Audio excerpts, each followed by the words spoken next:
got next. Round one. She Looch. Styles P, you ready, fam? Let's go, King. Yeah, let's load up the 4, then I kick in your door. All this pressure to your jaw, have you eat through a straw?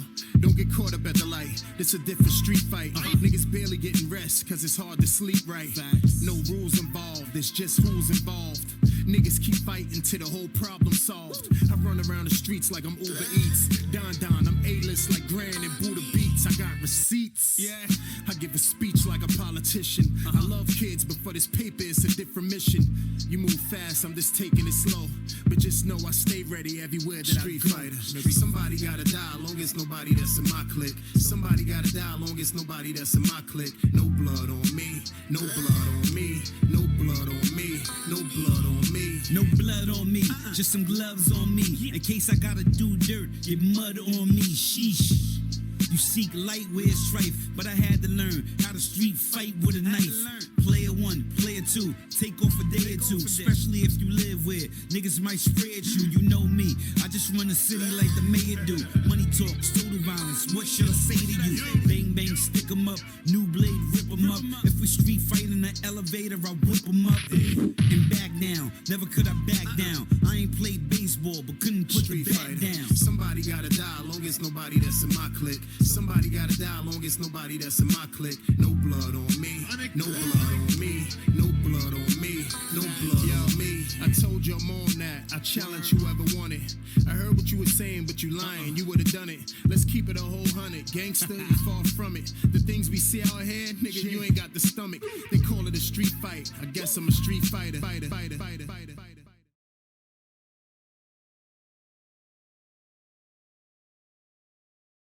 Good evening, everyone, and welcome to Season 3, Episode 8 of the Street Fighter I Got Next Community Podcast. It's your host with the most, the Wing Commander himself, Shadow Ace on the ones and twos, and I'll be the moderator for the podcast this evening, joined by my co-host on productions, always making sure the vibes are smooth, the mayor of making himself Sir Retro, and of course, as per tradition, I want to first thank Sir Retro for agreeing to host this discussion on his platform. So if you're not already following the live broadcast channel on Twitch, hit that follow button to join in on the live shows on Twitch, because we do interact with the live listeners in the comments. The reason I've assembled you all here this evening is to get your views and opinions on some Street Fighter 6. You know, Street Fighter 6 has been out for about half a year. By now, you know, halfway point to the 1 year has been complete for this game. And this platform is just an opportunity to discuss how you feel about the game and any thoughts and comments or concerns you may have for it. I think the honeymoon phase is over for the game, so now people are really either they're with it or they're, you know, like, nah, I'm good, I'm straight on it. You know, so it's a lot of mixed feelings about the game going on around, and you know, a lot of people have different thoughts and opinions on how they feel about the game. So each of you may hold different views toward the game and the community in general. And this is just an opportunity to express yourself in a constructive manner. You know, I'll first start off by introducing our panel for this evening. I'll go first. My name is Shadow Ace. I'm a player, commentator, podcaster, bracket runner, TO, a man of many hats here in the local Atlanta, Georgia FGC scene. I've been playing Street Fighter competitively for over 10 years by now. I guess my first entry competitive-wise would be for, I mean, I played some Third Strike casual way back in the day, but I think I want to say my first competitive drive was starting off with Street Fighter 4, vanilla Street Fighter 4. So I think that's what, 2009, you know? And we're now in 2024. So yeah, it's been a minute, man. It's been a long time now. I've been pressing some buttons and, you know, running sets and stuff. You know, I'm pretty sure I played over 1 billion matches by now at this rate. But, you know, we keep going. We keep thriving. We keep trying to prosper. And it is what it is. So thank you guys so much once again for tuning in. And we do have the, you know, the other half of the I Got Next team, Sir Retro, the man on the production behind the ones and twos. Sir Retro, how you doing today, sir? Hey, what's going on, everyone? For those who do know and those who do not know, I'm Sir Retro, the other half of I Got Next, as Shadow has said. Of course, specifically, I'm also part of the Middle Georgia area, meaning the head TO of the Reboot Retrocade Gaming and part of the esports organization Swagged Out Nerds.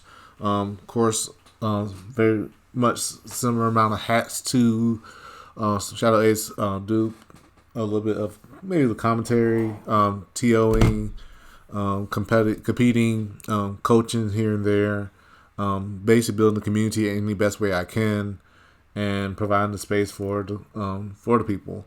And of course, I'll do more of the editing part of the podcast series, and of course the production, the intro that you see, and all that stuff. Of course, shout outs to all and credits to those who contributed as well, Jackal Man, many others, and those who let us use their licenses.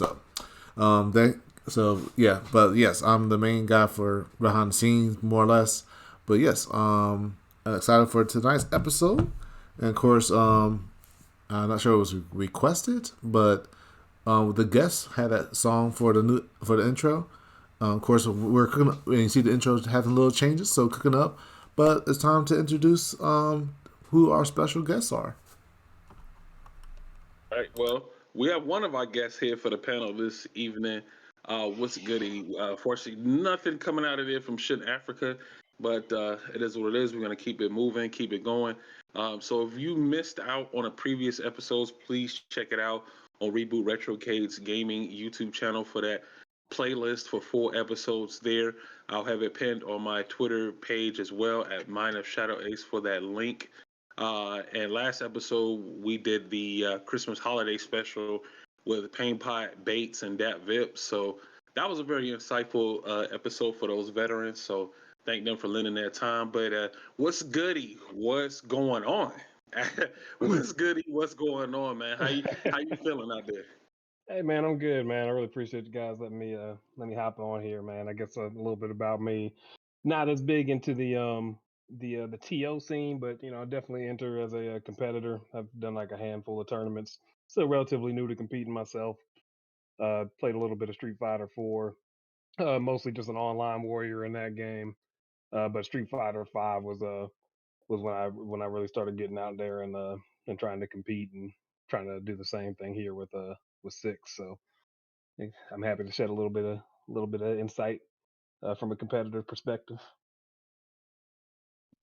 All right. Well, I appreciate you, donating your time in here to come talk with me and Retro today about some Street Fighter 6 and a couple of topics in general here. But before we get started, what I like to do is to kind of get the gears moving, with the sort of like a brain teaser, you know what I'm saying? Just get you thinking, get the creative juices flowing in the mind. And I have a riddle for you. All right, goody. So check this out. I call it a mind game. So here it is. You ready? All right. All right. What flies but has no wings, moves but has no legs, and goes back but moves forward? Mm, one more time. One more time. One more time. What flies but has no wings, moves but has no legs, and goes back but moves forward? Time. Damn. Damn. Okay. Okay. Yeah, you're a DJ. You're a DJ player, indeed.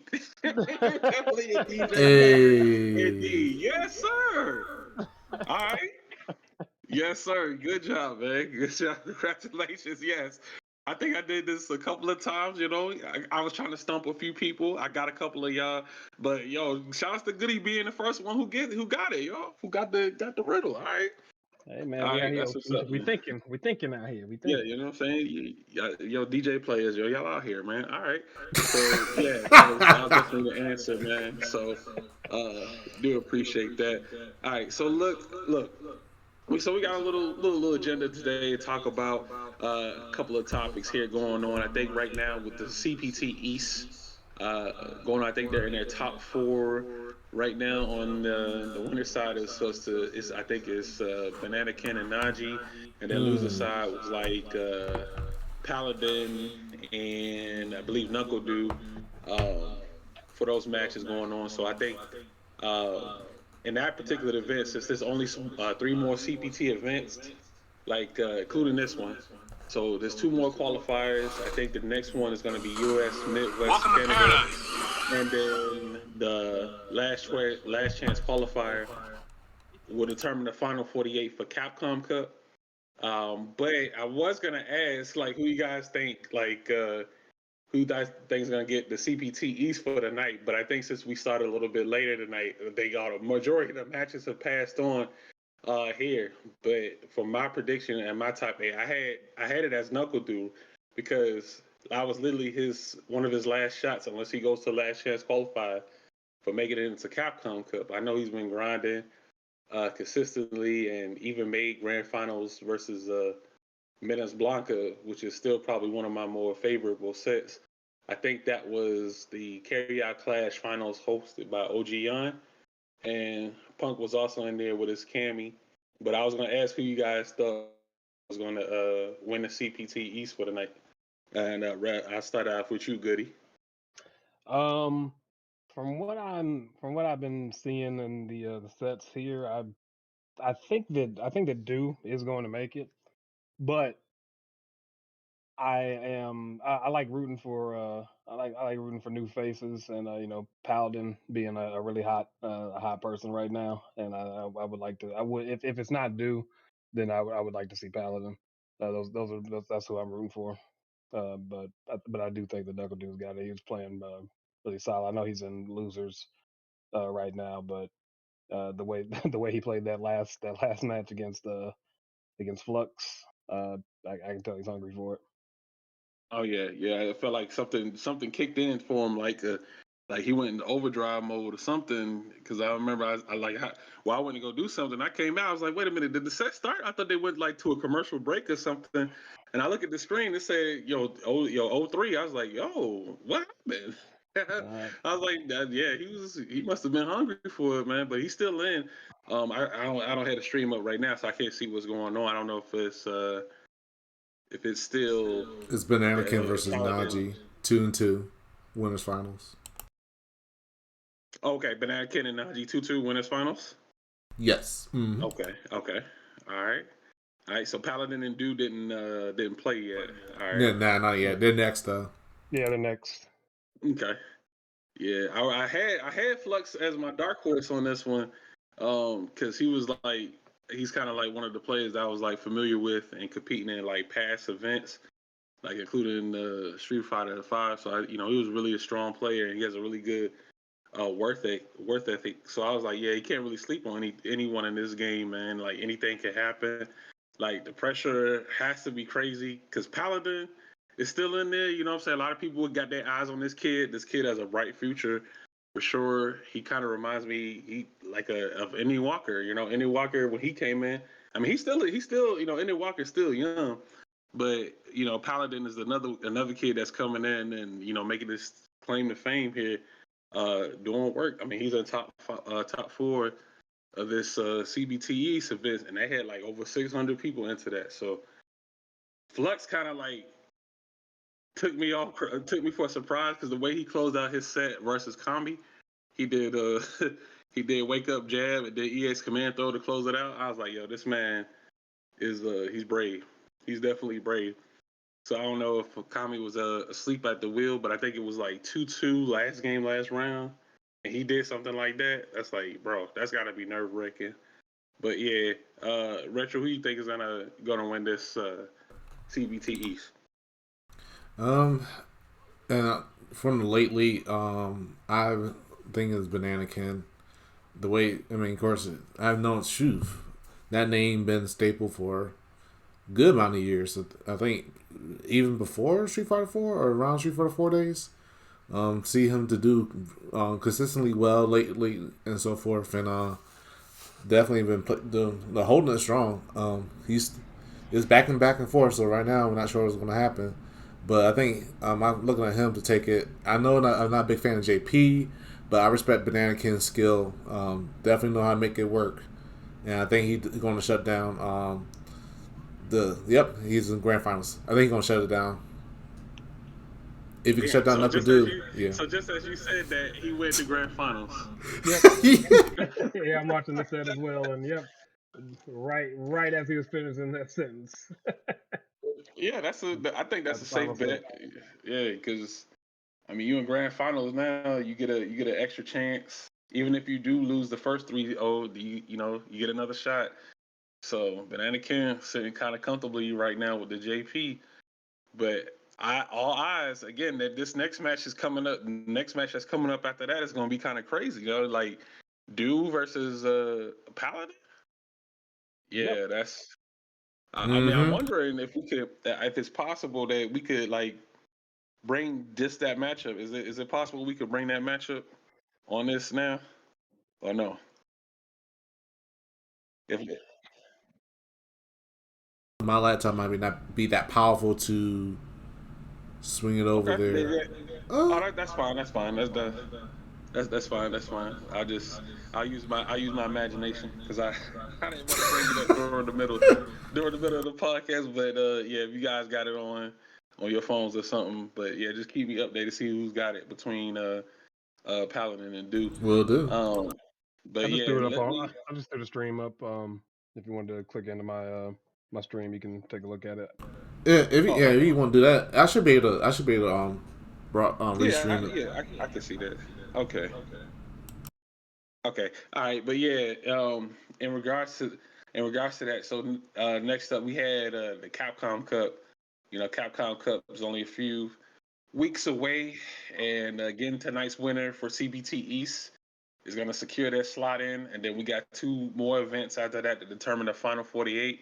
Um, I think for prediction wise, I want to say for Capcom Cup, I think it depends on the group stage seeding. Like I remember in Street Fighter Five, it was Enden Walker last year, and he was like, "Yo, my group looked kind of free." But this is a new game being played at its highest level with a larger player base now. But if I had to pick, I mean, well, I'll wait. I'll wait to see you guys. I mean, I'll ask you guys first. Who you guys think is as a pick for like Capcom Cup to win? Goody. It's kind Okay. of funny that you say that. I actually haven't really even given that too much thought yet. I like to let everybody finish the qualifiers first, and then I'll look at the list of everybody who's in, and then I think go from there. I do have my personal favorites. As a DJ player, uh, I'm definitely rooting for Fudo. I don't even know that actually he's in it, right? If I'm not Yeah, mistaken. But yeah, he's yeah, in it. I think then I think by default I'll just say him, but I'll but I have to see everybody else first, and then I can make a Yeah, I actually have the more website I can pull calculated. up. Okay. Okay, yeah, well, yeah, if you can show me that, There, I can there take a we look go. there, and then I'll put this in okay, yeah, F11 so so it'll be more full screen. So you can see those who qualified so far. If you look on my screen, and you can see the list there. And then, of course, you can click on each one and say, okay, that's Angry Bird, for example. Gachikun, Chris Wong, from Travis Styles. okay, Okay, Kusanagi, yeah, okay, man, Kusanagi. Then Snake Eyes, Dookie from South America West, NL, I believe, yeah, NL, Kaba, oh yeah, Nakamura. Ooh, that is Namikaze. Namikaze. Okay, that's how you pronounce it. Thank you. Of course, Jabrin from Africa. Jabin, I mean, Phenom, Garnett, Big Bird, and that is either one to premiere. Oh, DCQ. Oh yeah. DCQ, Southeast Bravery, Kawano, Mr. Crimson, and Rain Pro so far. And I believe you have 1, 2, 3, 4, 5, 6, 11, 16. Yeah, I I have think like. it's They may Yeah, I have. think just like three more slots, including this to determine the finals. And Right, right. I think Yeah, the Midwest is like on the 20th hmm for their CBT finals, uh, for the qualifier for them. So whomever wins that will get that slot, and then they just had the last chance qualifier after that. But if Okay. I was going to go with a pick, I would say like I got Mena, I got Angry Bird. You know what I'm saying? This man won hmm Evo, so I think that's a fair pick. Fudo, Jan, like Goody said, DJ Army, they out here. hmm Um, and my wild pick is being Jabin, like the player from South Africa, like Retro said. That's another DJ. So I think definitely this could be DJ's chance to make something happen. But he has to go through the army of Lukes and Kens and all of that. But I think DJ is definitely a powerful character to get that job done. But I know he was using in Street Fighter Five. He was playing Kareem after her nerf. After her nerf, and he was cooking with that character in his region. So now we got Omega DJ before Capcom puts Gorilla Glue on his feet for season 2, and you think he's not gonna do no damage? Oh yeah. Oh, DJ's about to be out here, yeah. But once Oh yeah. again, like yeah, once again, once the groups get published, I think like you said, John, like excuse me, Goody, like you said, it will look more clear, like who, like once you'll see the groups and you'll see, oh okay, now if this certain player is not playing this guy, and I think he has a chance and stuff like that. So I think it'll be interesting to watch that for sure. And then what is it? Snake Eyes was had qualified with Geef, and then Any Rockers being in there with the Ryu. And I don't know, man. I don't like again. I think it might depend on what groups they're in. I feel like if they're not in a group with a certain particular type of name, if they get in there against players they might not have never you might the common fan might not have heard of like that. They could potentially get out of there with Geef and Ryu, man. I mean, those characters could drop off people respectively, but like I said, you got a playoff event with over 10 Kens and 1,000 Lukes. I'm exaggerating. Plus other variables. And you got to think about it, like, too. Also, how people like, yo, did they get a full night's sleep? Did they eat their Wheaties? Did they take their vitamins and say their prayers or something?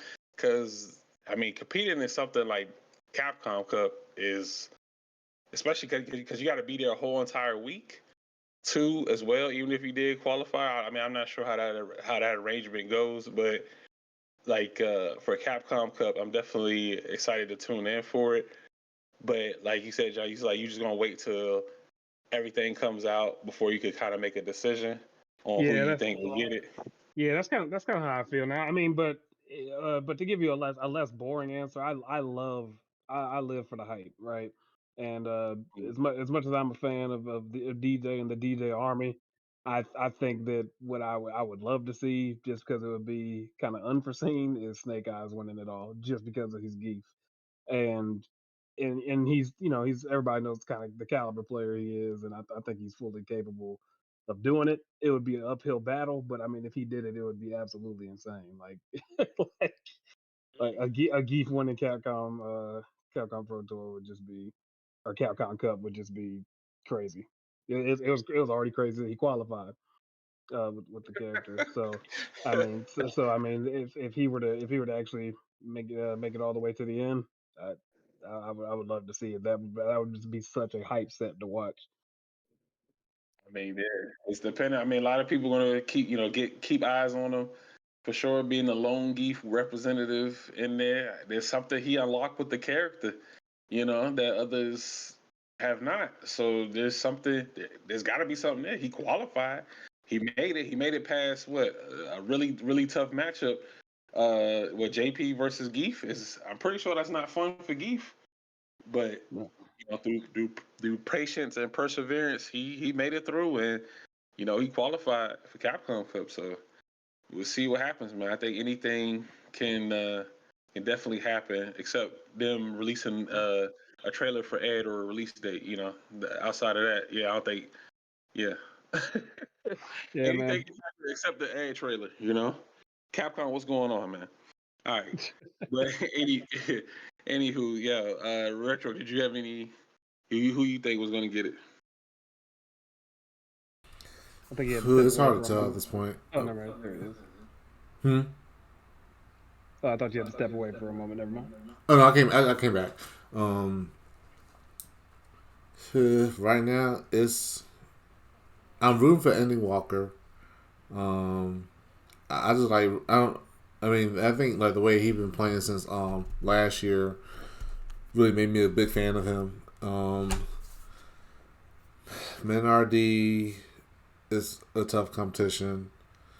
I think he's the strongest too.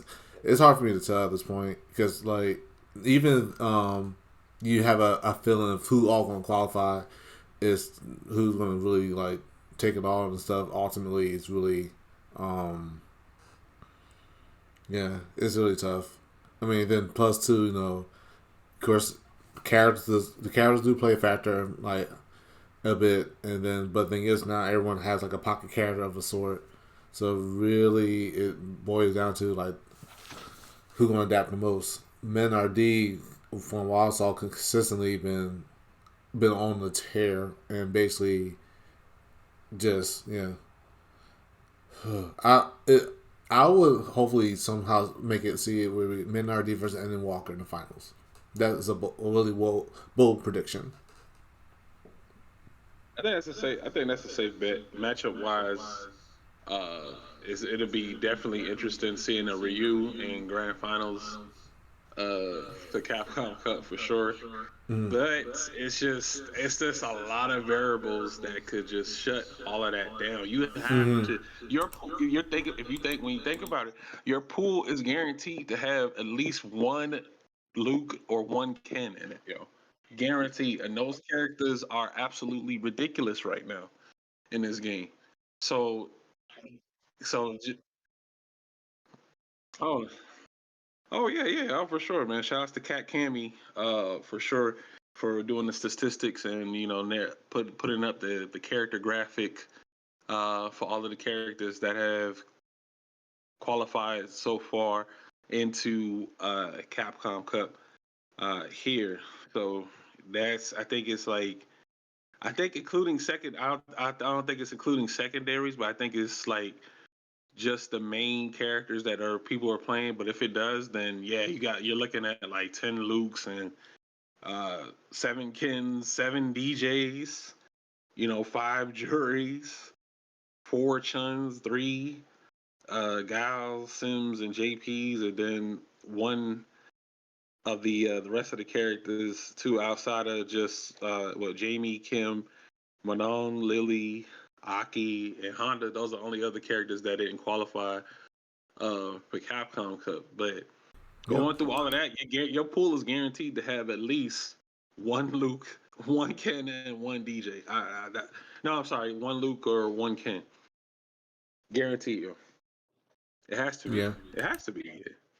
And how do you mentally prepare yourself for something like that against a character that has literally almost I'm not gonna say almost no weaknesses, but I'm gonna say that yeah, the character kind of has no weaknesses at this point. Like they're very strong, very well rounded. Does it depend, or does it depend on the type of Luke that you're playing against? I'll ask you that, Goody. Like, does player factor come into the character strength? I mean, yeah. I mean, the players. I mean, yeah. I think at the end of the day, the player who's piloting it is always going to have an impact on it. But that being said, I mean, just based off of how many of them are in qualifiers, I'm sure we've all run into our fair share of Luke's online. I mean, the character is undoubtedly strong. But at the level that they're playing at that high of a level, it's all about who's piloting the character. So if somebody wins, I'm not gonna I wouldn't say it was strictly due to the character that they were piloting. You're right. It's there's still like a level of player a player that still needs to be there in order to, make them work. I mean, shoot, if that weren't the case, we wouldn't be even talking about Zangief being in the qualifiers. So, let's be real, it has nothing to do with Geef. It's all Snake Eyes. Mhm. So I would say the same thing for the Lukes that are there. It's like, yeah, there's a lot of them, but Mena has been winning Capcom Pro Tour events without Luke. So Mhm. Yeah, well, I think he's like the only multi-time Capcom Cup champion, if yeah, I'm not mistaken. Yeah, and he's piloting Luke, so it's a tell. Yeah, I think it does depend on which player is using that character into the pools. So the one, and then this game allows you to have that creative freedom of kind of expressing your own play style. Like, are you going to drive rush in this? Like, one player might drive rush in this situation, and another player won't, or someone is going to. Like, this one player would do DI a lot, and the other player wouldn't do it as much or as often. So that player is willing to take more risks. This player jumps more than the other one. So there's a lot of different variables that can separate, players and tiers and stuff like that. And also, another thing to consider too is the level of talent that the person qualified from. Like, they're like the pool of players that the person won the qualifier from might be different than the other pool that someone won and they had to make it out too. So like their bracket probably was larger, or their bracket or the other person's bracket was smaller. So they didn't have to go through as many matches to make it and qualify. So I think that definitely could play into a factor too, as well as the character. Not to take anything away from the skill of the player, but I just have to think the level of talent that the person's competing with to qualify.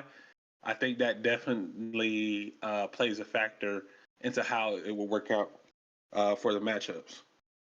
So once the brackets go live, like once Capcom puts up the group stages and stuff like that, you can get a better idea of who can make it.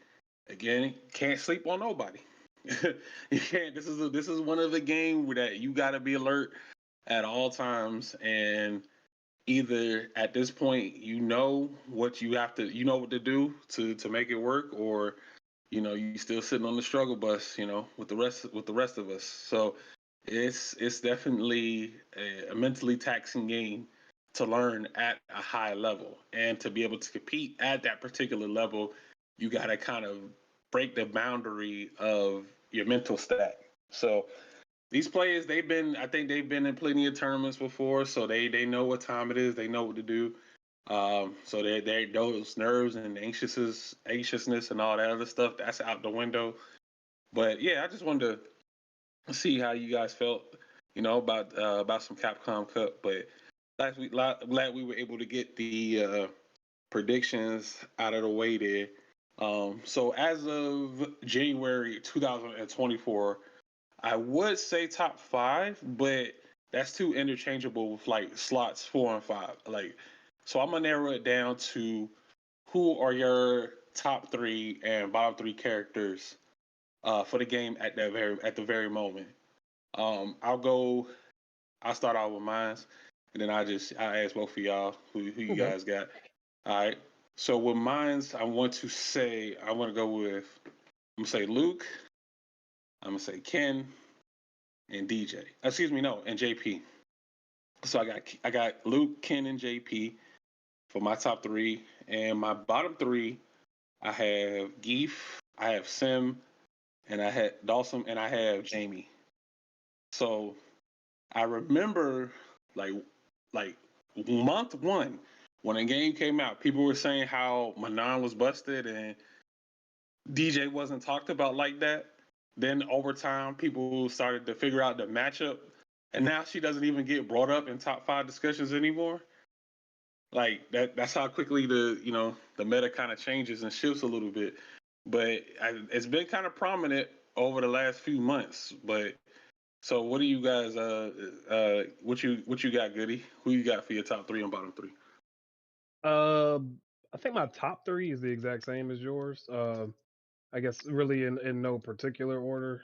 It's JP, Ken, and Luke. I think you can make cases for different ones. Actually, well, I'll say that JP and Luke are interchangeable. I think Ken is the third best, and then you could make a case for why JP or Luke is better or worse than they are. They're basically, to me, it's almost like they're 1A and 1B, right? Like that's how it feels. It's like they're 1A, 1B, and then Ken is 2. Like that's what it feels like. But yeah, but that's my top three. Bottom three, I would probably have to say, bottom three for me would probably be Geef. Uh, and this again, no particular order, but I would probably say Jamie Aki and Geef. Okay. Okay. Jamie, Aki, and Geef. Um, yeah. Okay. So let me ask then why Aki as your for your bottom three? Yes. One of the reasons I'd say I have Aki down there is that, like, from what I've seen in this game, because of um how potent offense can be, not having a reversal in this game is huge, and because all the characters who don't have a reversal have to essentially spend meter on the system mechanics, drive, reversal, parry, and things of that nature. And I feel like even though Aki does kind of excel at in the mid range, she suffers from her combo extensions having to be reliant on her poison, and so she doesn't. So if she's not establishing her offense, essentially, if she's always on the defensive, then she doesn't really have a lot of comeback opportunities. And I think that her not having that reversal really, really, really, really hurts her, and that's why I have her down there. She's got, to me, like a similar problem as Kimberly, but the major difference being that unlike Aki, Kimberly has a much easier time establishing her offense. So to me, uh, yeah, she just really suffers from that. There's a couple other characters in the game who don't have reversals who are like a little bit higher on the tier list, but it's because I'll use Marisa as an example. But like the reason why Marisa doesn't really suffer from that same problem is that her offense is much more reliable than a character like Aki. Yeah, I So was I was. Oh, I'm sorry. Good. yeah, I was about to say, yeah, that's it. That's all I got. Yeah, I would. Yeah, especially well for your top three. Excuse me, your top three for your best. Yes, it's they kind of like Luke and Ken are interchangeable as far as like being on the same side of the bread. That both sides are buttered. Both sides are good to go. They're good with spaghetti, so they're good anywhere. And interesting take on Aki because you did mention Kimberly. When she had lost her reversal from the beta, I guess people was like, oh no, she's bad now. She doesn't have that reversal, but I think she still has a really good offense set play, gameplay. She just has to work a little bit harder. Whereas for the other characters, they may require less execution. That was the one thing that I think was kind of holding Aki back was that you have to have all of those combos, like all of those weird combo juggle routes that she had, and they weren't doing as much damage as like JP. Like she had the same juggle point. It looked like she has the same juggle point combos as JP, but hers are doing like really less damage. I guess because they took into account because of the poison too as well. Even her poison doesn't seem as strong as I thought it was going to be. I was like, dang, when I first showed her, I was like, oh, okay, a character that can apply poison stacks on you, that's kind of strong. And I had to remember back from Street Fighter Five before the patch, Fong's poison didn't stack. I think later on in the game's life, he got a buff where his poison now stacked, and it did slightly faster, more damage too as well. So maybe that could be the case for Aki down the line, where she can kind of stack her poison. But as it stands right now, like you said, she doesn't use the mechanics the same as other characters. I feel like she is in a similar position to what like Lily is and Kimberly as far as using the drive mechanics, like especially from getting big conversions from like pokes. Hmm. Um, the fact that she can't do her crouching medium kick isn't special cancelable. as well. And if she had that, that could let her, let her in on some good damage. Lily in the same scenario, but those are characters that have to use resources just to get in.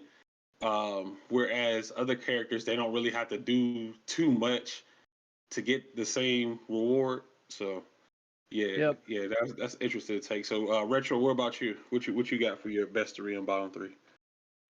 Best three: Luke, Ken, JP. Bottom: Geef, Jamie, Sim. Yeah. Like because like for like the um yeah, because like pretty much like talking to other people in other discords and also and other channels and whatnot discussing about character tier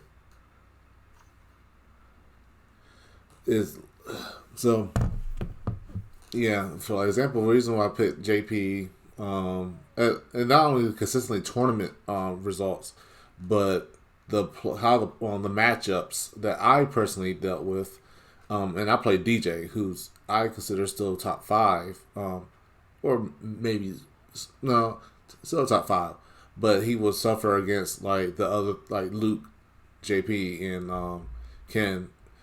They have a lot better tools over him, and they really also like have a lot of stuff that it's hard for DJ to deal with character wise. So I consider like those above as far like being above my character to be considered basically more top tier higher character.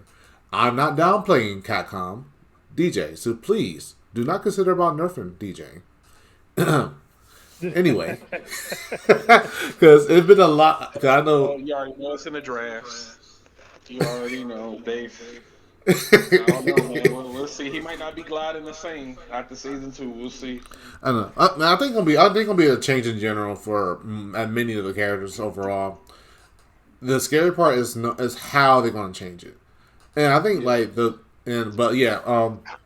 say those three, but Luke, basically the best shuttle of in general, even since Street Fighter Five. JP has so many tools that really kills a lot of momentum, and of course, defense wise, like if of course he has options, but of course when you get close enough to him, I mean, yeah, it could really be almost GG's because you can really pressure him a lot. But the thing is that he really has so much tools to trap you and set you up. It's really hard to get through. Ken definitely. This is probably the best iteration of Ken in the series. Maybe better, if not the same as Third Strike Ken, because the way this Ken is, I can tell you how many times I got hit and not even punish counter, and theirs goes like 50 to almost 60% of my health with meter maybe, and then without meter probably 40%. And the character has so many plus frames, so many tools and everything like that. But once again, I'm not trying to get characters accused of or anything like that. I'm just saying this is what I experience. But Luke's the same way. Luke has pretty much a better Ryu Ken, obviously, and has so many great tools and stuff. Plus, in many ways, have many options. Like and the thing is, even in Burnout, they can still function for the most part and not have to worry about, oh no, well, I can't do this, I can't reverse this or whatever. So that's like basically like not only like I said just the character themselves with the indoor tools, but the mechanics too really benefits them. But in the case with like Jamie, Gafe, and Sim, is like even with the tools, they some reason suffer. Like it suffers so much. Like no, Zangief, yeah, he can parry now. He can reversal. He can dash, drive, rush, and stuff like that. But how it's effective overall and helping him get to where he wants to do is scare people to get command grab. It's hard because, like I say, you have characters. Most of the characters have like fireballs or tools to now maneuver around, and then the mechanics, the universal mechanics, also can benefit them more than Geef. Um, Sims, I would say the same way. I mean, because look, it'd be scary to see a super. Well, some people don't say he's keep away, but I consider him that. And but yet, it's like he struggles a lot. Like he has to do a lot of work to try to get like things started, even to keep away. And it's like there's so many ways you can bypass him now because partially because of mechanics. So as a result, it's like it's really hard to try to play the way you want to play, and everyone can bypass you one way. There's so many ways people can bypass you now. Same way with with Jamie is interesting. He's technically like a yin and yang, but it's like he has to build up, and he needs space and time to do so.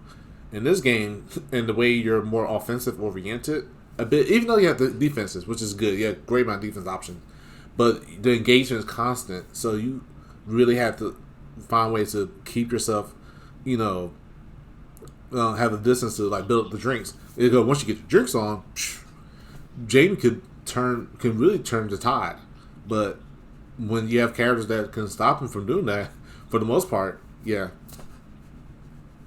does my arguments. Yeah, I mean, I would like to see them like it's not. I wouldn't say experiment, but like maybe like a redesign of the characters. And what I mean by that is like, all right, say how like you mentioned Jamie, right? How he has to drink in order to gain access to certain moves. Like his moveset is locked behind Mm-hmm. just drinking. So what if he was able to have all of his moves at the start, but they don't they only get powered up as he drinks? You know, maybe something to an effect of that. I think somebody mentioned that Marisa something like they found something where her helmet, like she could put her helmet on and I don't know, get some kind of armor stance or some Hmm. temporary armor buff or whatever on her moves. In addition, so I feel like this it is possible that that could be a direction that the game could be going in, and maybe that's why they like, all right, we're just gonna let this rock for a whole year, and then we'll throw out the big patch, and that's when that's when the characters and the mechanics could overall change on the game because it's not the first time it's happened for a Street Fighter game. I mean, in the previous titles, they added in red focus, they added in delayed wake up, they added in what was it, V break. They added in new system mechanics to the game, so that's definitely something that can be Yeah. done here too as well. So I'm sure they take into account to all the people that have been making complaints about Luke this, Luke that, Ken this, Ken that. Why does this character do so much damage? Why this, and that? So they're fully aware of what's going on out there because they were quick to respond to like the quote unquote game breaking mechanics. Look how quickly they got rid of the Rashid Tornado Infinite thing with his level 2. Look how quickly Right. they got rid of that. Look how quickly they patched up the Jamie double stun reset. So they are aware of what is going out there, but I think they're quickly to address like game breaking bugs and stuff for right now until they could put out something big that'll Yeah. impact it. But it seems like right now they're more focused on like marketing and advertisement. In the meantime, until we can get something, maybe this is a distraction. I'm not sure. I think their latest collaboration is what the Spy X Family anime, and they did Baki the Grappler, they did Astro Boy, Chipotle, TMNT. But how do you guys feel like about the collaboration advertisement content that they're putting out right now? Like, do you think it's too much, or is this necessary to keep people interested in the game? I'll start with you, Goody. Uh, I think it's necessary, and I guess before I answer that real quick, I have one last thought I wanted to share about Aki that kind of came to my mind as we were talking about her. Yeah, go Um, ahead. yeah. The other thing about her that I think makes her a little bit lower tier is that she's so reliant on her poison. And the in this game compared to how it was for Fong, I think she has a harder time getting her poison applied because unlike Fong, I remember in Street Fighter Five, his poison ball that he shot out was unblockable. It was an unblockable orb, and you would just take the poison. If I remember correctly, in hers, her poison ball can actually be blocked, so she actually has to get a hit on you to do that. And she does have that move where she can set the puddle down, but again, by that point, she's already hit you with something else, and that puddle is part of her set play. So I feel like that also makes it a little bit difficult for her to get her game plan established. Like if she had a way of poisoning, and then maybe this is what maybe Capcom's afraid of doing this because maybe they think she'll be too strong, but I think that she needs an easier way to apply her poison. And like if all her combo routes are going to be dependent upon that, then I think she has to have a more consistent way of applying poison to her opponents. Yeah, Uh, like she'll do her knockdown and then she'll apply the poison. She has to rely on hit confirms on combos just to get the poison going. And I think what is it? Is you just hit her once and then it kind of negates the poison, right? yeah, I So believe so. yeah, you just got to hit her once and then now she got to start over. So she's relying on getting those hits just to get her poison to get started outside of just the puddle. But Yeah, even then, the puddle's not really that threatening. I mean, I've been watching replays of some Akis like throwing out the puddle and people just walk right over yeah, it. They just walk right over it and keep fighting like nothing happened.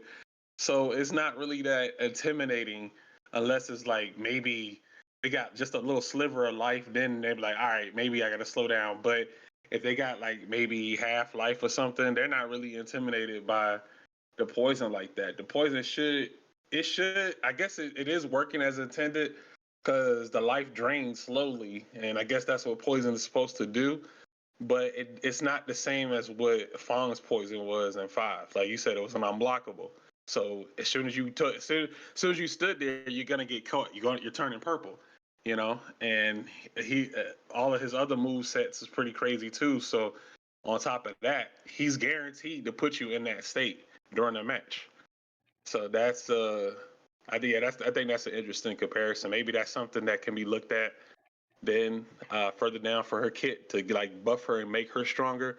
But her execution is definitely much higher than let's say Ken or Luke. Just comparing her to those two characters. I don't think it's fair. I don't think you can really like make the comparison between Aki and a Luke or Aki and Ken. I think you have to just be like a dedicated specialist to be like the ins and outs of the character. You can go and apply their weaknesses to turn them into your strengths and stuff like that. I think that's the type of deal you have to be that type of player to. Yeah, I mean, even in this game, like with low tier, like I will honestly say I can't see Ed coming out and him being stronger than Luke or Ken. I like they would have to completely overhaul the character, and I'm just basing this on what Rashid was looking like when he came out. Like he had the core of his move set was still intact from five, with just like slight tweaks and adjustments. And I'm thinking that could be the same thing with Ed. Like he'll still have the core move set that he had in five with maybe a new tweak or a new move here and there, but he'll still have that same essence of his character. And I just don't see that move set being more powerful than what Luke already has based on his design. yep. I could definitely see that, but I didn't want to derail you too much from what the next topic was. So and my bad. Could you repeat the next topic question for me? Yeah. Oh yeah. The question was about the marketing and advertising. Like, how did you guys feel about the content they're putting out with all the promotions and um, I want to say, is it? It wouldn't be fair to say gotcha system, right? I don't think this is a gotcha system, is it? No, Like I all don't these think it's a. fight coins and I mean, costumes and I mean, godly. I definitely got my separate feelings about their approach to transactions, but as far as like these collaborations and stuff, I'm fine with that if that's the direction they want to keep going. Because at the end of the day, they're trying to sell a game, and as much as we are part of the competitive scene and want all the changes that we see to have to do with the competitive scene and how that can further retain our interests, they have a task of constantly trying to bring in and maintain new players. And I think a lot of this, marketing with these collaborations is for that casual appeal. And I think they're doing it because they see other games do it so successfully. I mean, look at Fortnite. Fortnite is the king of collaborations, and I think a lot of these companies are trying to follow that game model because they see Fortnite, a very very successful game, doing that. Like I mean, look at Fortnite. I mean, they got everything from Dragon Ball to Star Wars in their games, and I think that Capcom is trying to do a little bit of that as well. But and I think Spy X Family, really popular anime right now. Anime is as a type of media is extremely popular, probably the most popular it's ever been. And I think they're just trying to take advantage of that and bring in new people or get people to come back to the game because that's what a lot of this is, right? Like, so you got the people who pick up the game casually, play it every now and then, probably only play World Tour, people who take these avatar battles very seriously, and so they have to add stuff like that to the game to keep people interested so that they keep turning the game back on. Because if they beat World Tour and then don't really play competitively, don't really care about the new characters coming out, well then how can they get people to re-engage with it? So that's where the collaborations come in. Mm. Yeah. All right. I'm more 50-50 on it actually on my end. I think yeah, on hand, yeah, it's good to casually get some content in for these players who are not as competitive or who don't play matches like that. And on the other, I feel like it's them saying, "Hey, this is the reason you all are getting a 1 year balance patch because we got to work through contracts and collaborations and rights to use characters and promote content and stuff like that. But this is the reason why you getting that 1 year balance patch. I feel like they're just more focused on trying to just pump out this type of content just to appeal to that pet player base, that casual player base. But on the competitive side, you got people wanting immediate changes for characters in here and more costumes. And I remember the whole $10 costume debacle that was going on. I'm like, oh man, one costume is $10 because you had to actually, because with their fight currency system, you had to actually buy 2 packs of coins to equal $10, Oh and it was yeah. I think it was yeah. So because they didn't sell them by the value, they sold them like on a specific number, and you had to buy 2 packs just to get one costume. And I think someone did the math and said like if you want the costume for every character, costume three for every character in the game, it was like $100 or something like that. I'm like, Oh duh. yeah. I was like, yeah, this is only year one. And It's see, only year one. and that's where I agree. Like that's where that's where my feelings about the transactions come in. Like so, and that's.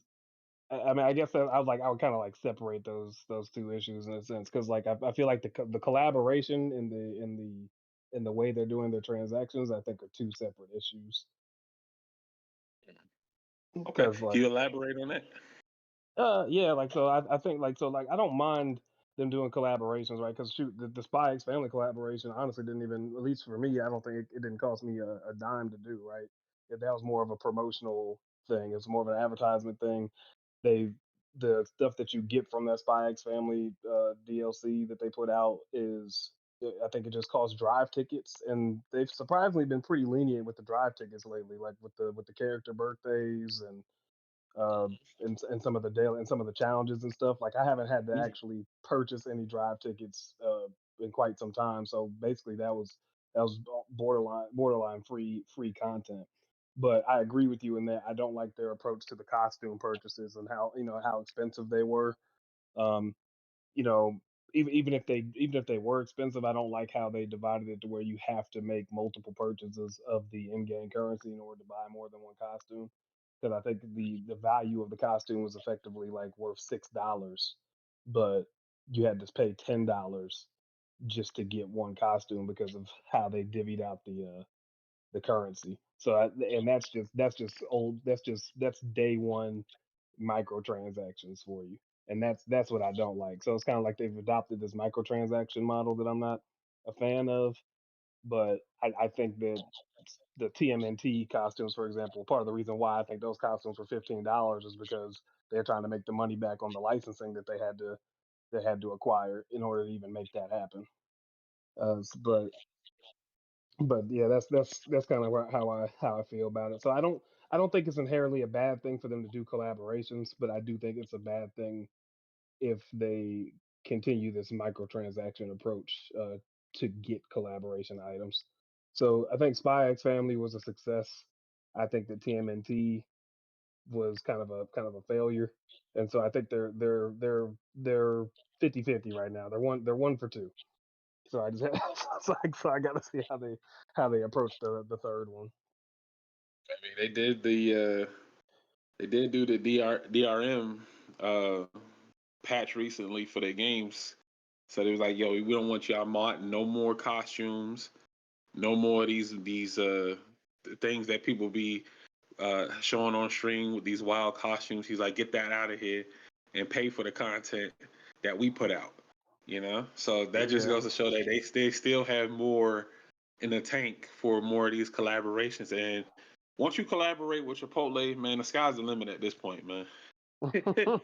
I'd be surprised if I see a Waffle House or a Walmart or I'm saying some kind of company, a Publix collaboration, Street Fighter X Publix or something like that uh in the future. So I'm very excited. It's very interesting to see what they can get access to make something like this happen.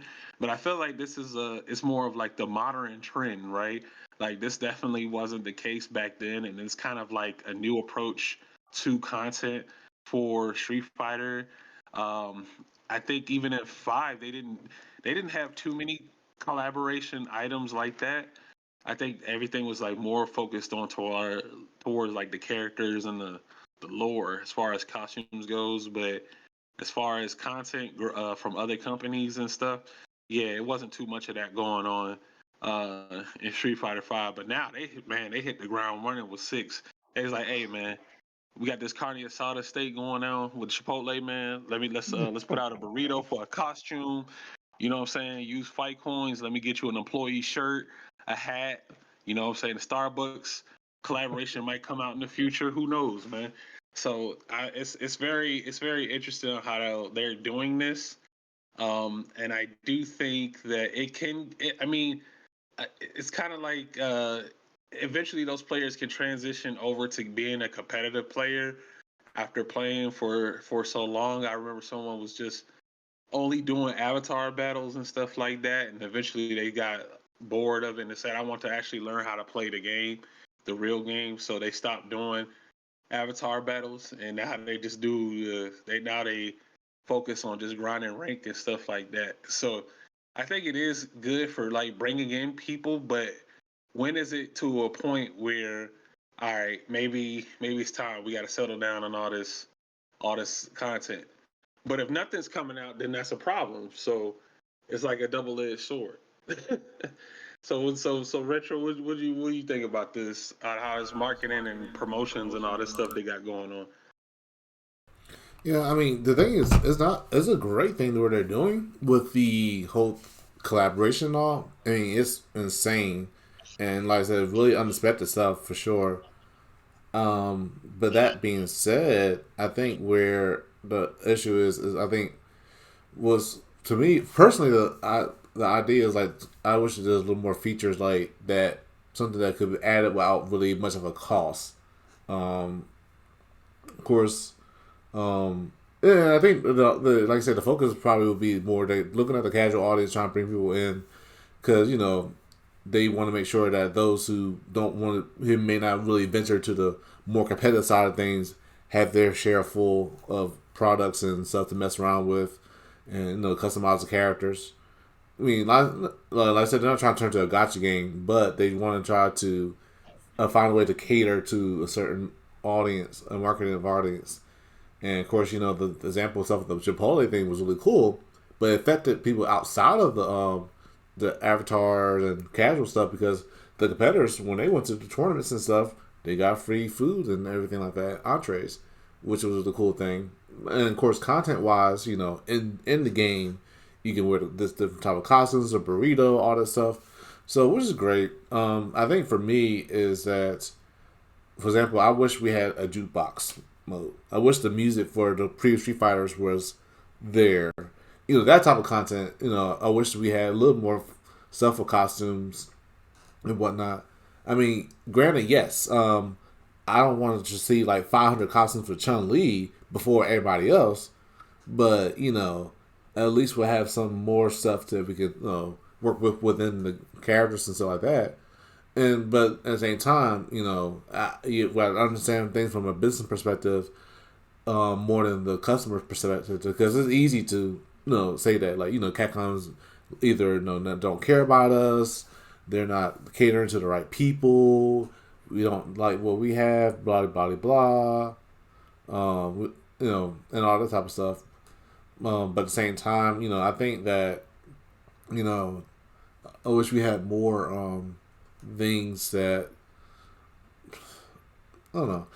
Not only that, it's not too costly because it feels like it's turned into almost DOA, and pretty much everyone knows that how famous or rather almost infamous DOA is with having so many costumes and content, and it nearly was almost $1,000 worth.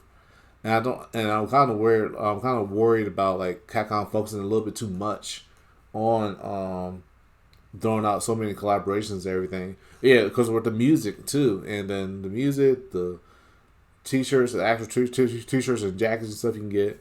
I mean, I think it's really cool. And I think for game wise, like I said, if they added more features or more things that normally older games even had that didn't cost anything, you know, then I think we would have been okay, fine with like Capcom doing whatever else with whatever collaborations. But I think once they get because I said they market the hell out of this game no matter regardless. So you can't definitely deny it. I just like I said, I don't think they forgot about all the audience, and it's not easy to cater to all audience at once either. So of course, like I said, the thing is, one, like I said, you have the people who are going to consistently support it in a competitive sense. Then you have those who are casual about it and just don't care, and they say, no, as long as I get my cat costume or Chipotle or this, I'm good, and they can play the world tour and avatar battles all they want for the rest of their lives. And then you may have something in between that says, you know what, well, that's cool to have all this stuff and all, but I want to do a little bit more, I want to see what other features they have, and, I don't want it to cost me $10 just to get that type of stuff either, Yeah, Capcom kind of getting there. It's just the way it's kind of executed of with the cost and transactions. That's kind of the like, yeah. I wish it didn't cost money to get like the pass to get DJ's Super Turbo music or Yeah, stuff like that. and I can definitely agree with that because like I guess one of the things I can say, shoot, even comparing it to the previous game is that a lot of things in this game cost in-game currency, but there's not a lot of ways to earn currency in game. Right, Uh, right. like because in Street Fighter Five when it first came out, you like could pay for everything with fighter coins. I think that's still what they called them in five, but it was a little bit easier to earn fighter coins early on, and then I remember after like a certain patch, like fighter coins became Yeah, like like much more grindy, and so you could tell they're trying to push people to have to actually make a purchase to get that stuff. But the good thing is that about this game is that I had purchased the fighter pass one time, and I've only had to spend $10 once. And what they do at the end of yep, every fighter pass is that you get all these extra fighter coins, so that by the time you finish the pass, you can buy the next fighter pass without even having to dump more money into it. So I do like how they set that up, but I think because of how cheap it is and how easy it is to get another fighter pass, that's why there's not a lot of things of substance in the fighters pass outside of outside of music and avatar costumes. You're not going to really get Right. anything for any of the actual characters in the game through the fighter pass, and I think they designed that on purpose. The fighter pass, a lot of this content is really targeted at those who actually take advantage and use the battle hub. If you don't use the battle hub, then you're not really going to see any value in any of um these extra things that they're putting out. You're not going to really care about Right. the Chipotle merger. You're not really going to care about the Spy X Family stuff. You're not going to care about TMNT, because if you're not really in the battle hub, if you just turn the game on, go over to fighting ground and click on rank match or casual match, you'll never see any of that stuff in battle hub.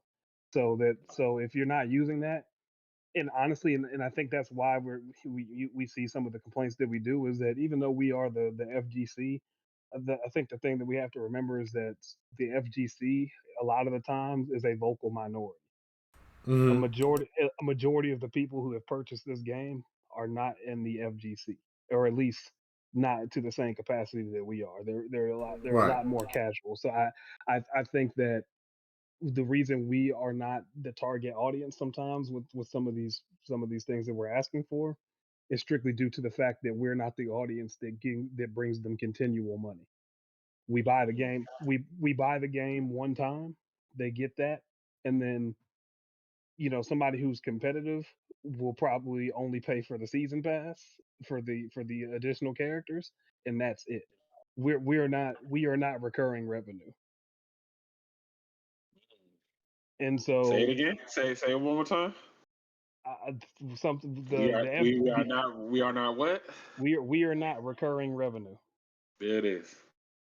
And There it so is. We're not bringing home the bacon for him. I'm sorry. Go ahead. yeah, exactly. That's exactly what it is. We're not bringing home the bacon for them. And so right now, Capcom is really focused on, I think, trying to make Street Fighter 6 something that's as lucrative as possible. And the way they do that is by targeting the casual audience. You dish out the microtransactions, you dish out the collaborations, and then people come flocking. Like the character costumes and stuff, that's even more casual targeted.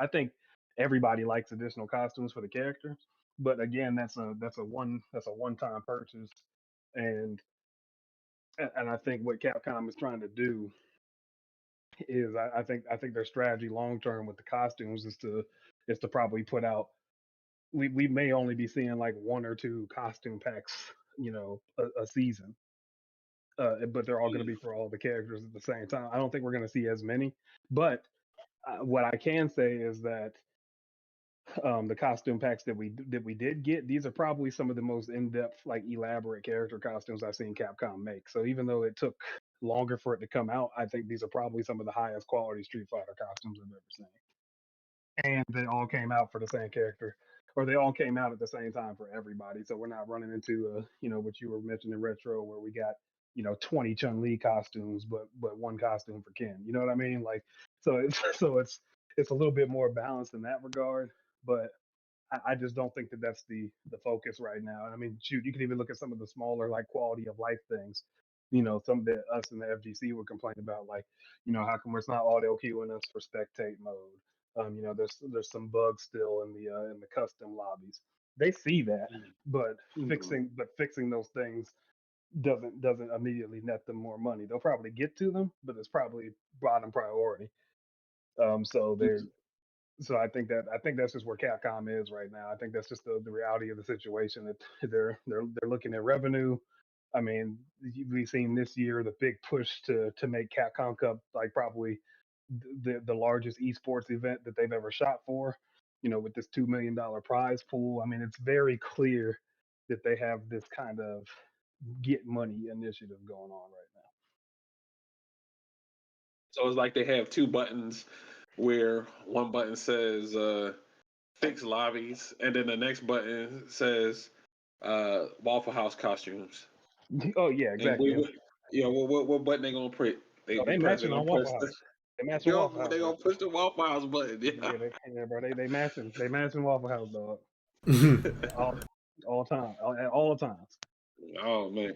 And then when you go to the battle hub, you see you see like at least 5 or 6 avatars having the newest costume that just came out. And it was like you go to the store and like, okay, well, how much was this costume? I didn't even know this came out. And you look at it and it's like $10, and I'm like, oh, okay. Now, I ain't gonna lie though, they might get me with the Waffle House, bro. If I can get a Waffle House apron and a cigarette like real life, look, let me tell you something. That might be an instant scoop for my avatar. That might be it for your Yeah, avatar. You'll have an Waffle House outfit on you. They saw yeah. that Perry video and said, "Yep, this is the one. We need this. We need this Oh yeah. collaboration ASAP." Yeah, So yeah, but yeah, that day. but yeah, that's just kind of where I feel like Capcom's going. I don't necessarily think it's a bad thing because as long as it's basically the more revenue the more revenue that the game makes, the longer the game is going to stick around and get supported. So I think that's a positive that I can look at it. Even if I'm not the one spending the money on those things, I know that a larger portion of the player base will.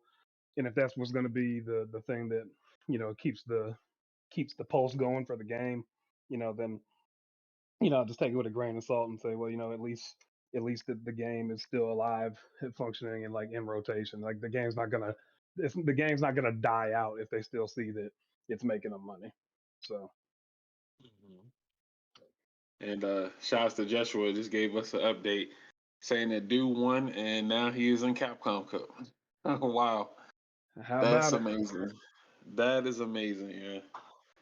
Yeah, I'm happy. I'm Wow. happy for Dude, man. He's cool. He's really cool people. I got a chance to talk to him back in the Street Fighter Five days, back when Ice Effect was playing. Uh, really, very competitively, and I used to do what I swing by Ice Effect's house and play some sets with them, and got a chance to meet him when we went out to oh man, where's the is it God, what's the name of the motor speedway down in Florida? I'm so bad with racing. Somebody help me out here. Oh, something Florida Speedway, something like that, or is Yeah, it? is it Daytona? Yeah, Daytona, the Daytona Speedway. Mm. And there was a Capcom event there. Got to talk to him. Got some drinks with him at CEO on his 21st birthday. He was chilling, and he's really cool people. So I always root for him just because he supported my homie. He flew Ice Effect out to Evo for the first time, and I just thought that was really really cool and of him. So anytime he's competing, I'm always gonna be rooting for him. So I'm really happy to Yeah, hear that he made it in. yeah, dude is cool people. Yo. I'm glad he did it. So dude done did it. Dude done made it into Capcom Cup. Congratulations. So that means we got two more events then, with the CBT Midwest, and then the last chance qualifier to determine the final eight, and then we'll see. We'll see what happens, man. I know the Capcom Cup is gonna be crazy. I know it's in February, around the February 20th or something around that time. Actually, Um, is that when it is? I actually don't know the exact date. I think it's like the second to last week of February. Yeah, it's like a whole week of February. Yeah. Okay, and that's when they finally gonna show Ed, because the way they acting right now, they act like the character don't exist. So, you know what I'm saying? I sound spiteful, but I'm just saying, yo, where you at, man? Come on, God it's dang. it's February 16th to the 25th. Okay, okay. So yeah, for that whole week then. Okay. Yeah. All right. So yeah, so we already know. I mean, we can already expect a big announcement uh during the finals of Capcom Cup. So it's anyone's guess on what it could be. Maybe the trailer for Akuma, maybe a sneak preview for season two, something like that. Or it could be, what I'm saying, Waffle House costumes. They could be showing I that. I think they're gonna do. I really do think they're gonna pull an announcement like what they did with Street Fighter Five. Like when it was like multiple characters revealed at the same time. I want to say back in like remember like season one of Street Fighter Five, where I think it was at CEO where they showed the Urian and Balrog trailer at the same time. I Uh, think it's gonna be something like that with or how, that. like, well, of course, when they announced the arcade version, they had that special trailer with Oh yeah, Cody and Sakura and them was um kind of revealed in the trailer. oh yeah, yep, That was really cool.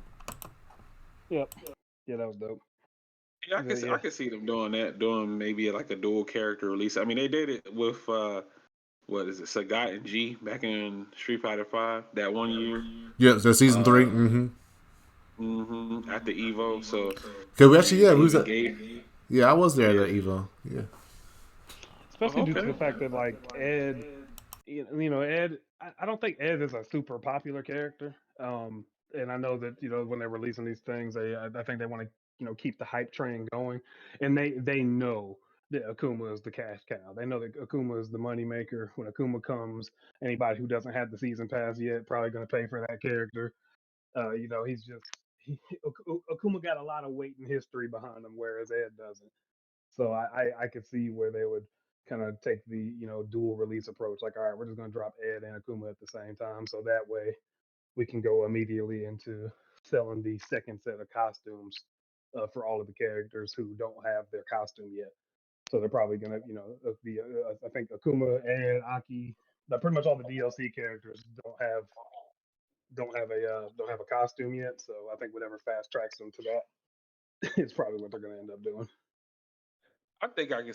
You know what? Now that you say that, I think I can see that because I remember they said the season three. I mean, the outfit three for the DLC characters are going to release on the same time as Akuma.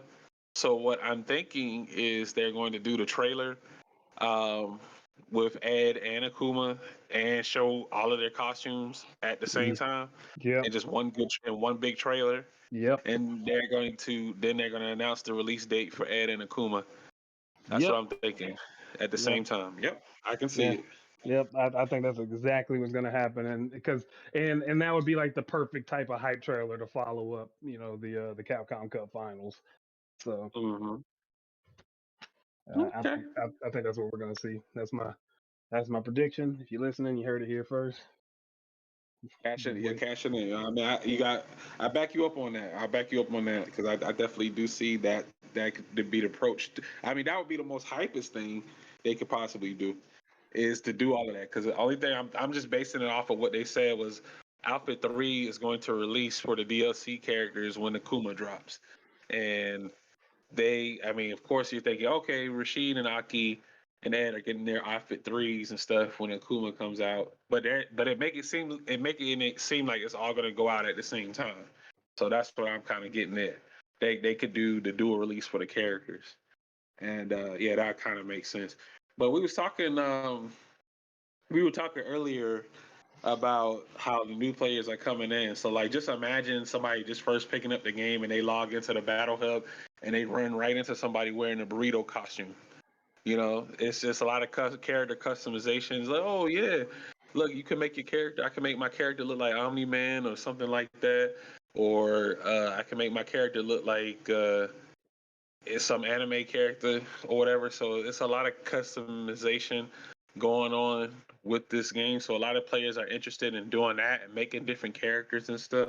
But the reason why I bring up new is because I have to talk about like the new player entry barrier for this game and how welcoming this community can be for that particular game. So during Street Fighter Six's lifespan, because I was thinking, because yesterday was the 10th anniversary for Data FGC. They had their event at the Charlie's Collectible Game Show venue, and there was a lot of new players, especially for Street Fighter Six, and on the younger side too, as well. And some of the players I've never seen before too, as well. So I'm like, okay, I haven't. Because I haven't been to 404 and I'm winning, so they may have gone to 404. But from my standpoint, going out and just seeing them compete, because all I did was commentate, I didn't enter. But just seeing them compete, it brought a smile to my face because I'm thinking, this is the next generation. This is the next generation of players coming in and seeing what they can do. I mean, this could be the start of their legacy right here. And again, Street Fighter 4 being my first entry into the competitive high mind of compete and playing.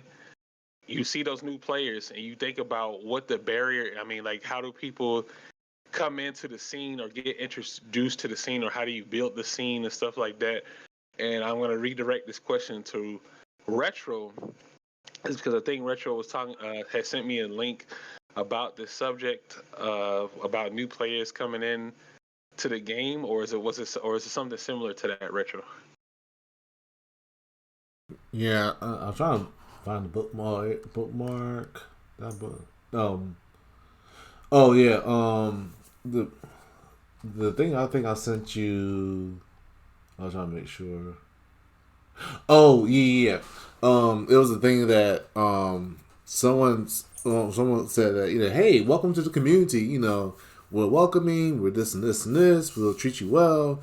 And then all of a sudden you play against somebody who may be apparently better than you, and they'd be like, "No, get away, scrub. You suck at this game. I don't know why you're playing this game. Don't come back here unless you're good." Type of stuff. And that was the thing that apparently people try to deny that it doesn't exist. Like, that type of behavior does not exist in the scene. And it got to a point where I didn't really I had a discussion with Winter Stays on Logan, WSL Logan. Shout out to him. We follow each other and we talked, and he was talking about, he said he never seen this happen once at all. Only the people who do that are trash and this and this and that, and never happened in this. I never seen this happen in the scene, and many other players also kind of like echo the same thing, and many of them are kind of like considered top players, skilled players in general. And it was a big debate on the backlash from the other end of it, where they're like, well, y'all guys are proving the point. Y'all guys are just denying it that's happening. Y'all proving the point that it does happen because y'all guys are shutting down the claims and da. Because I told Logan myself, I'm like, a person has seen this happen within the scene, and it's intimidating. Where you see, like I said, people who are, you have the almost a dagger in their smiles type of thing, and it's kind of sad where you like, yeah, you want people to join your scene. You want to say, hey, join the FGC. The FGC is family. There's not the FGC, this and that and that. And this person, joins or checks out the event, and they say, and you see people like don't know what they say. They play somebody, say, hey, can I play someone? They don't they don't get an answer. People ignore them, or they just like look at them face like, who are you? And are you good at this game? Do you play Street Fighter? Do you play whatever? And they're like, yeah, I play a little bit, or I'm trying to learn. And then they either have an attitude, or don't want to play with you, or they be like, well, I mean, I kind of you're okay. Well, nah. Or they hang out with somebody that's not really their same skill level, and I have seen that happen a few times.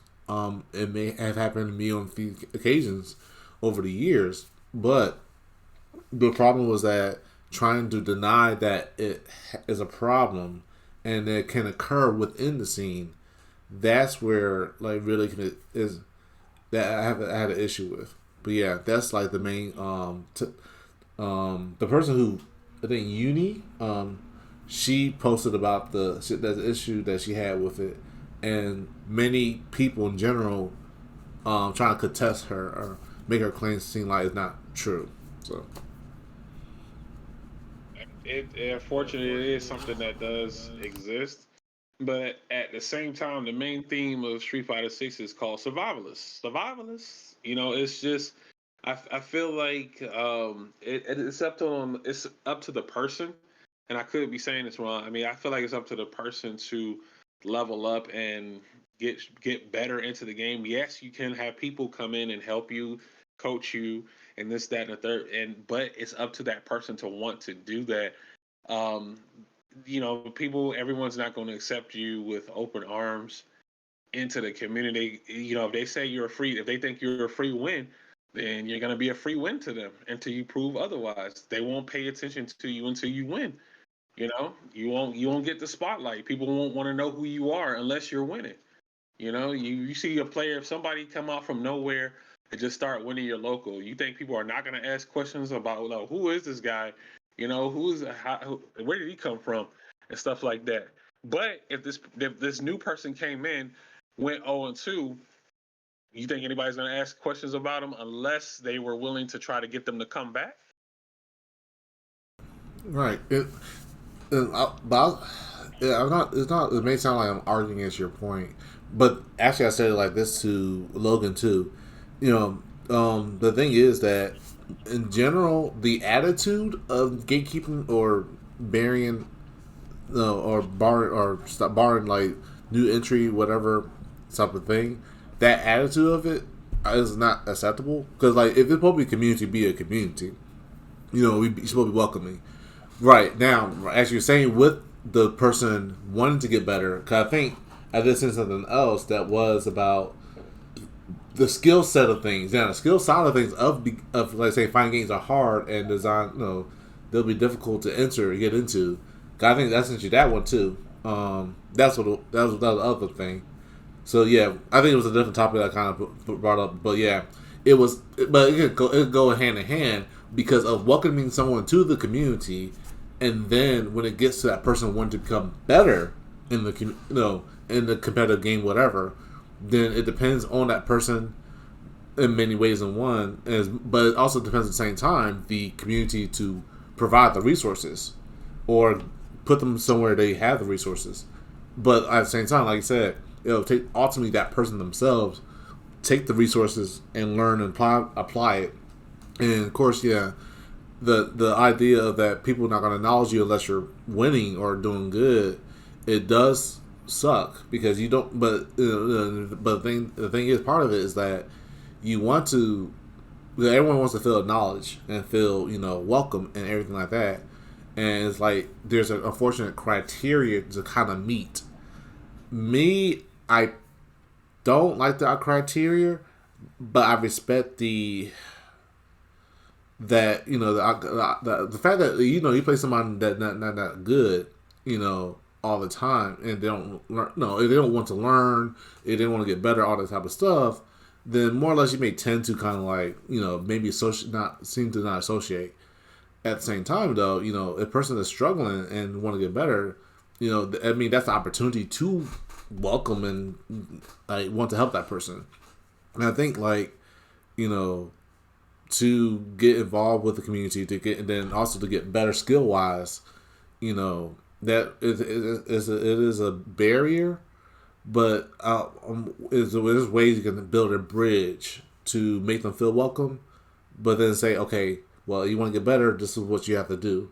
You're no, we'll guide you, hold your hand up to this point, and then we gotta let you go.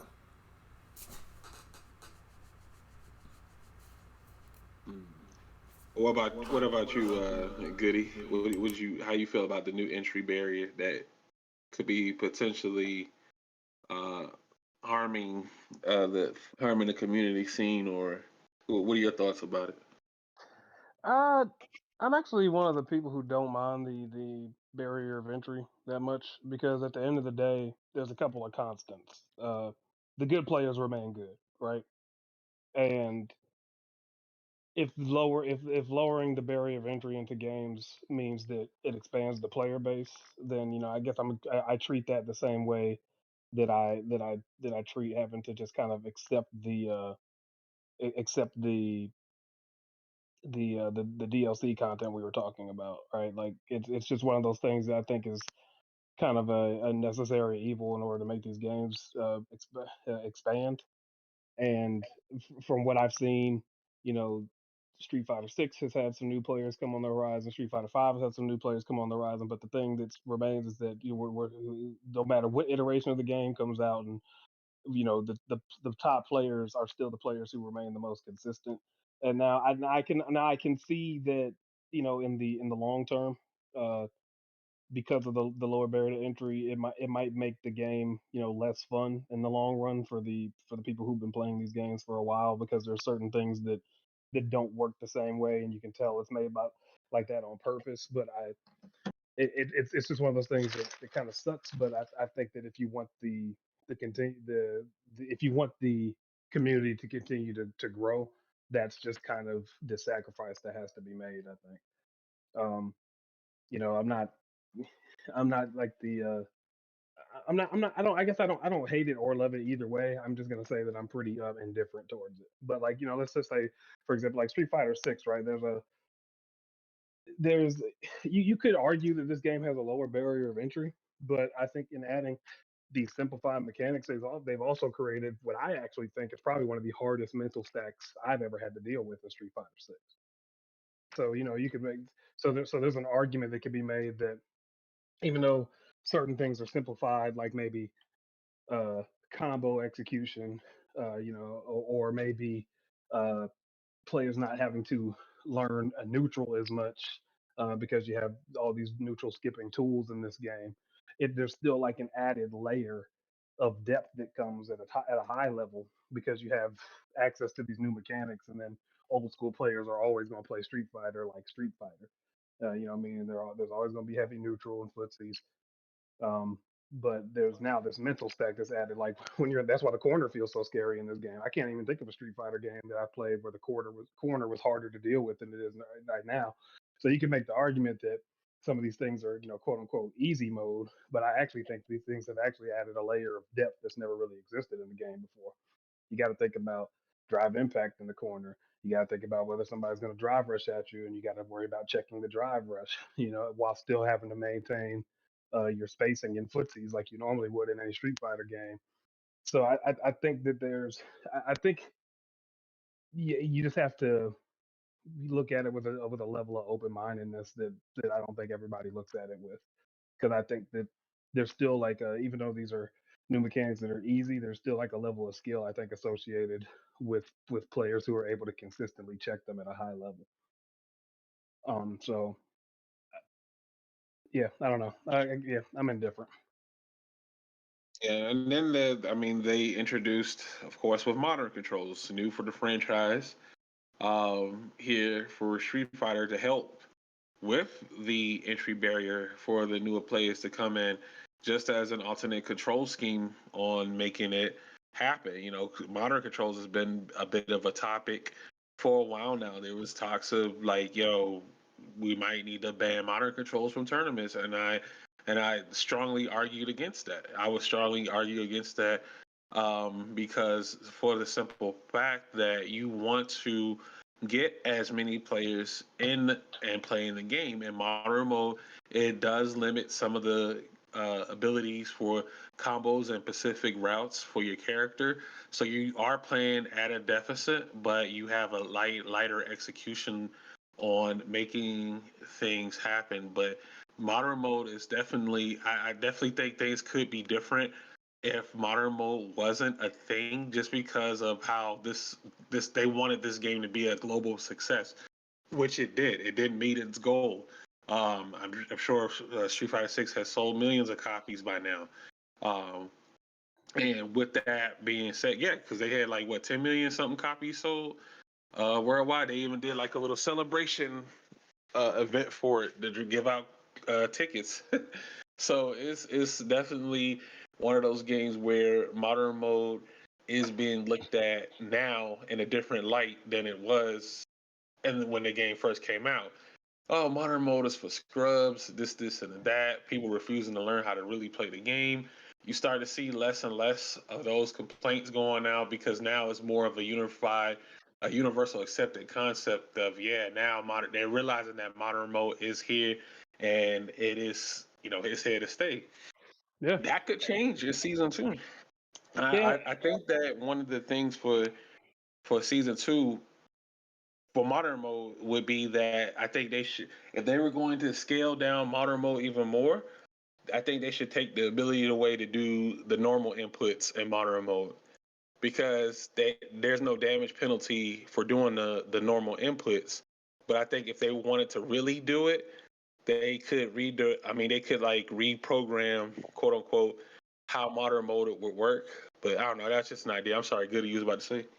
yeah. I mean, it's like for me, like modern mode really hasn't bothered me at all, and maybe it's just because I don't really think there's any consistent top players who are really like just straight up abusing mode can do. And I think a lot of and I think even though modern mode has some good things to it, I think at the end of the day, people don't. There's just certain parts of certain characters' move sets that they aren't willing to sacrifice in order to use modern mode. I was talking about this the other day. We were talking about. I'll just use DJ as an example. DJ's an amazing character, but I do not think that DJ is an amazing modern mode character, because what makes DJ so amazing is the fact that he has this entire kit, right?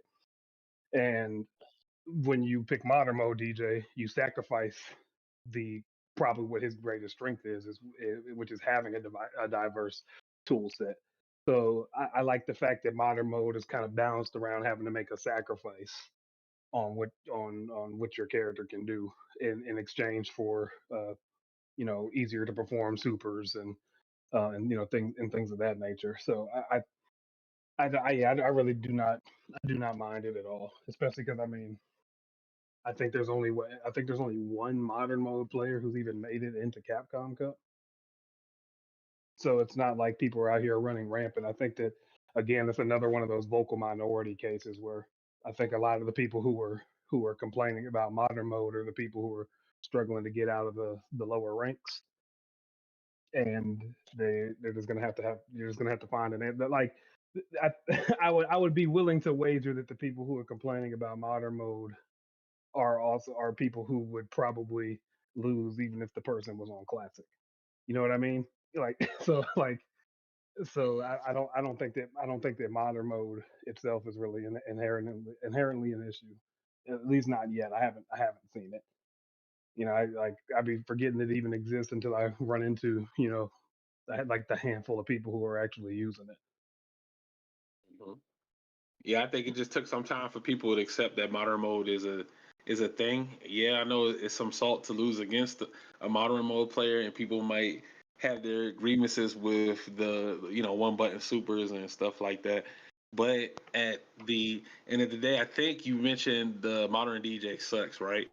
Um, and after this, I'm gonna look into it because I promise I think there was a master rank modern DJ player, and I'm trying to remember the name of that particular person, but I'd have to look on CFN and search and filter by like modern and DJ and stuff like that, just to see who it was. But he was actually a modern master rank DJ player, and like you said, that's not the most optimal version of the character, simply because he just loses a lot of really good buttons and conversions just off of that. So he's sacrificing a lot of situations on top of damage scaling for that. But I guess the upside for him is what he gets a down. All he has to do up kicks is what, hold down and then just press the button instead of doing down and up, and he just gets he just gets the one button bots and stuff like that, and he doesn't have to do the full motion just to get the slashes out. But at the same time, I feel like that's I feel like because of the type of restrictions, I think if it's different if you didn't have to charge it. I feel like the character could be a little bit more powerful, but you still have to charge it, so it kind of makes it kind of doesn't make sense for him to play in that particular version. But there's something he saw, and he managed to get the master rank with the character using the worst version of the character. So Yeah. I don't know. There's got to be. I don't know, man. There might be something there. Who I knows? mean, I think there's some upside. Funny enough, we're talking about this again with the character, but I think one explored thing, or unexplored part of DJ to me is his level one super punishes, because he's got that super that puts people in a crumble state. But I just think a lot of people on classic just don't really go for it. You gotta really know your stuff to be punishing stuff like that. Because if I recall, that super is like got a startup of 7 frames. And so if if anything is -7 or more, then you can punish it with that. But what makes it scary in modern mode is that because it's easier to execute and you can do it quickly and probably do it on reaction more. Uh, I'm very curious to see how strong of a whiff punish option that will become if in modern mode for DJ. So that Mhm. so people were so like, because a lot of times DJs, throw out what standing heavy kick as a whiff punish, but if somebody is then using modern mode and then whiff punishing everything with his level one super, and then converting that into big damage, that's probably a pretty unexplored part of the character, and largely because it's not easy to do supers on whiff punish, reaction. Uh, so, but I think that's something that you'd be able to do a lot more on modern mode. Same for uh, same for if people are drive rushing at you and you hit them with that. I'm pretty sure you'd also get the crumple state. So it's it's there's definitely some interesting things to be explored with modern mode in general, but I don't hate it because I feel like they designed it like that on purpose. It's supposed to just be something to help people get used to playing, and then if you really want to start taking the game serious, I think that the at least the concept that Capcom had in their head was that people start off on modern and then will eventually feel enticed to transition over to classic mode Exactly. when they want to start playing with a more optimal version of the character. So I don't mind it. I don't think it's really ruined the game in any kind of way. There's really only there's a handful of modern mode players out there. I don't run into it that often, so I don't really think that the ranks are oversaturated with it. So I guess with that being said, I'm fine with it. It's it's it's here to stay regardless of whether or not I'm fine with it. So I might as well learn to be okay with it. And I was just thinking about how, like with modern mode, be so with it, how they got the auto, you have to press the auto combo to do a Pacific normal in modern mode. And now that I think about it, he only has access to certain normals by using the beginning of the auto combo, but you can stop it, right? So you're essentially pressing more buttons to do a standard combo than you would have to do if you just use classic. So I'm trying to think what would be the benefit of using that specific version of the character because you have to press more buttons just to do his combo. So for example, he can only get access to his crouching medium with the auto combo button. So he has to press the auto combo button and then the regular button in order to get like a good link or string going. And even then, it's still not the most optimal version of the combo. So it feels like he has to do more button. He has to press even more buttons just in order to do like a basic good combo. And Yeah, I even went to the trainer mode and like looked into it. I'm like, bro, you might as well just play classic. You're pressing more buttons to do the same thing, and you still have to charge just to do up kicks and and slash. So you're literally just essentially just eliminating one direction. And I guess you mentioned having that level, being able to whip punish with level one super instantly and getting the crumble, right? And then maybe that's the way you can get some more damage off of it. But being able to instantly do that with the one button press is, yeah, I don't know, man. It's just I think it's just interesting to study to see what options are available for the character. Like I even seen Modern Sim. Modern Sim I feel like is a worse version of the character, but there's somebody out there that's a master rank with a Modern Sim. yeah, So they see something, what they see some kind of potential, or there has to be a specific reason as why they're using that version of the character. And I think modern mode lets you explore that. So whenever any new DLC character comes out, I do want people to try to at least try the modern version of that character just to look at it.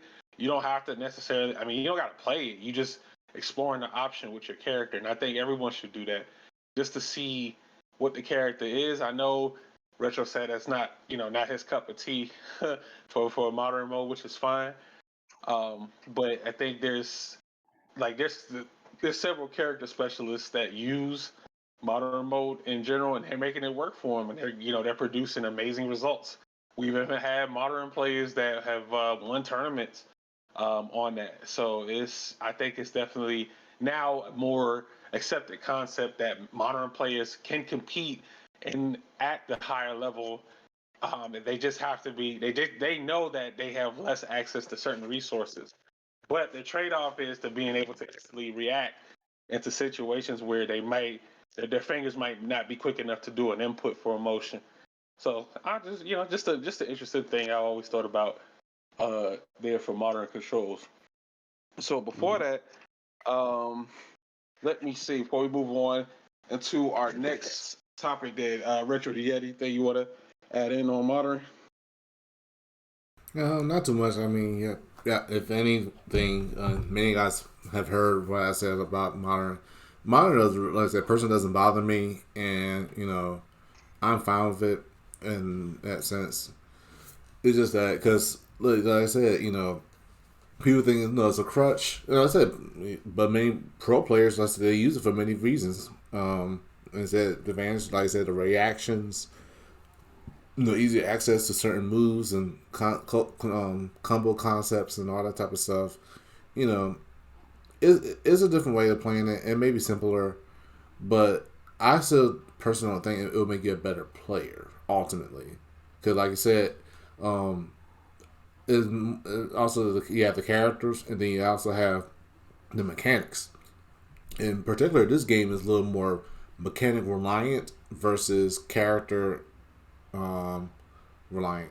So the thing is, you can modern all you want, but if I have stuff I can bait you with to your reactions and so forth, and you know, make you impatient and all that type of stuff, and make you, lose your cool or make you drop the combo, all that type of stuff.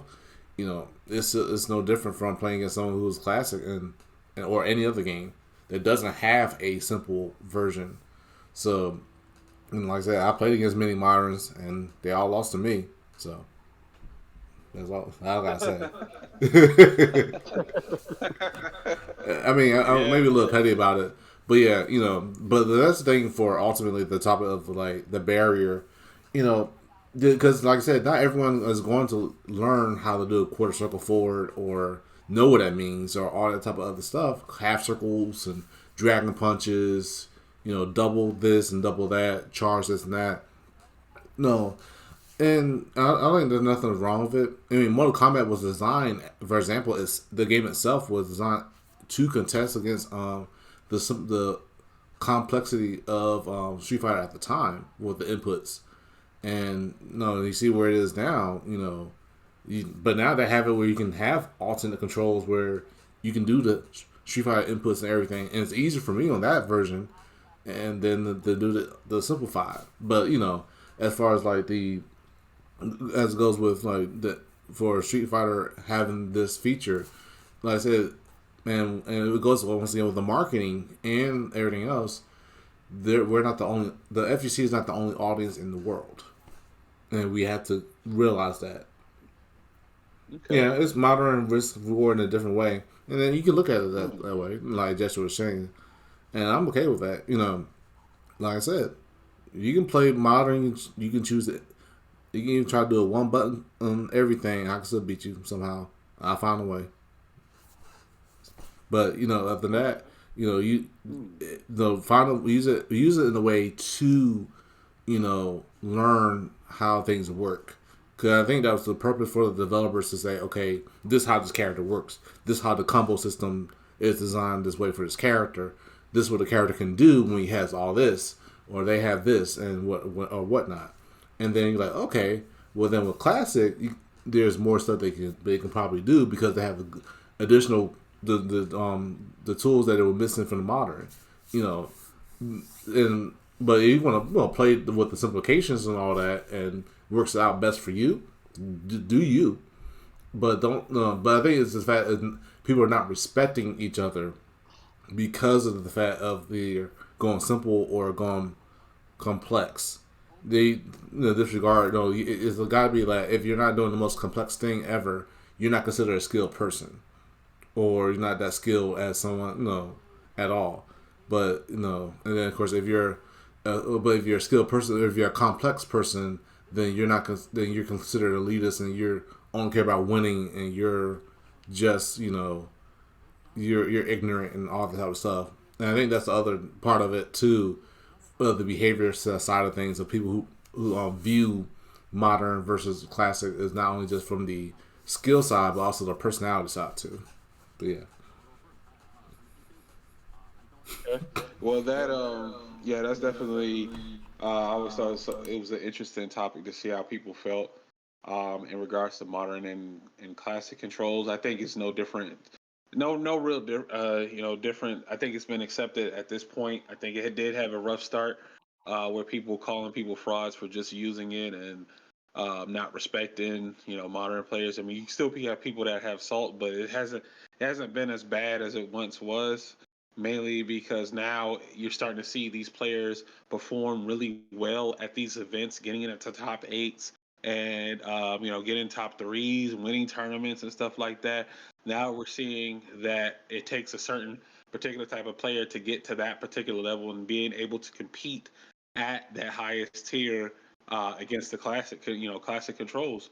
I think it is interesting how tournaments love putting the M next to the players' names in the top eight results and stuff like that. But I think for the most part, it's just a control scheme.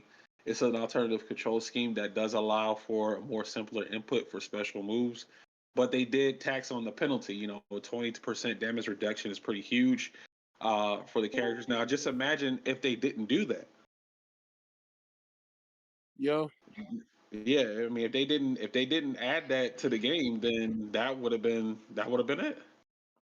And speaking of not adding, but we got to add anyway. You know what I'm saying? Shin Africa, yo, how are you 5 hours late to work? That's crazy, huh? sorry, What's going on, man? my kid, and the cough. Nah, Everything. nah, it's all good, brother. It's all good, man. I'm glad you were able to get in, man. We was kind of worried about you. We was about Uh, to yeah, put my up the fault. bat signal. Nah, Shin, that's when you're supposed to just be like, I got stuck in traffic. How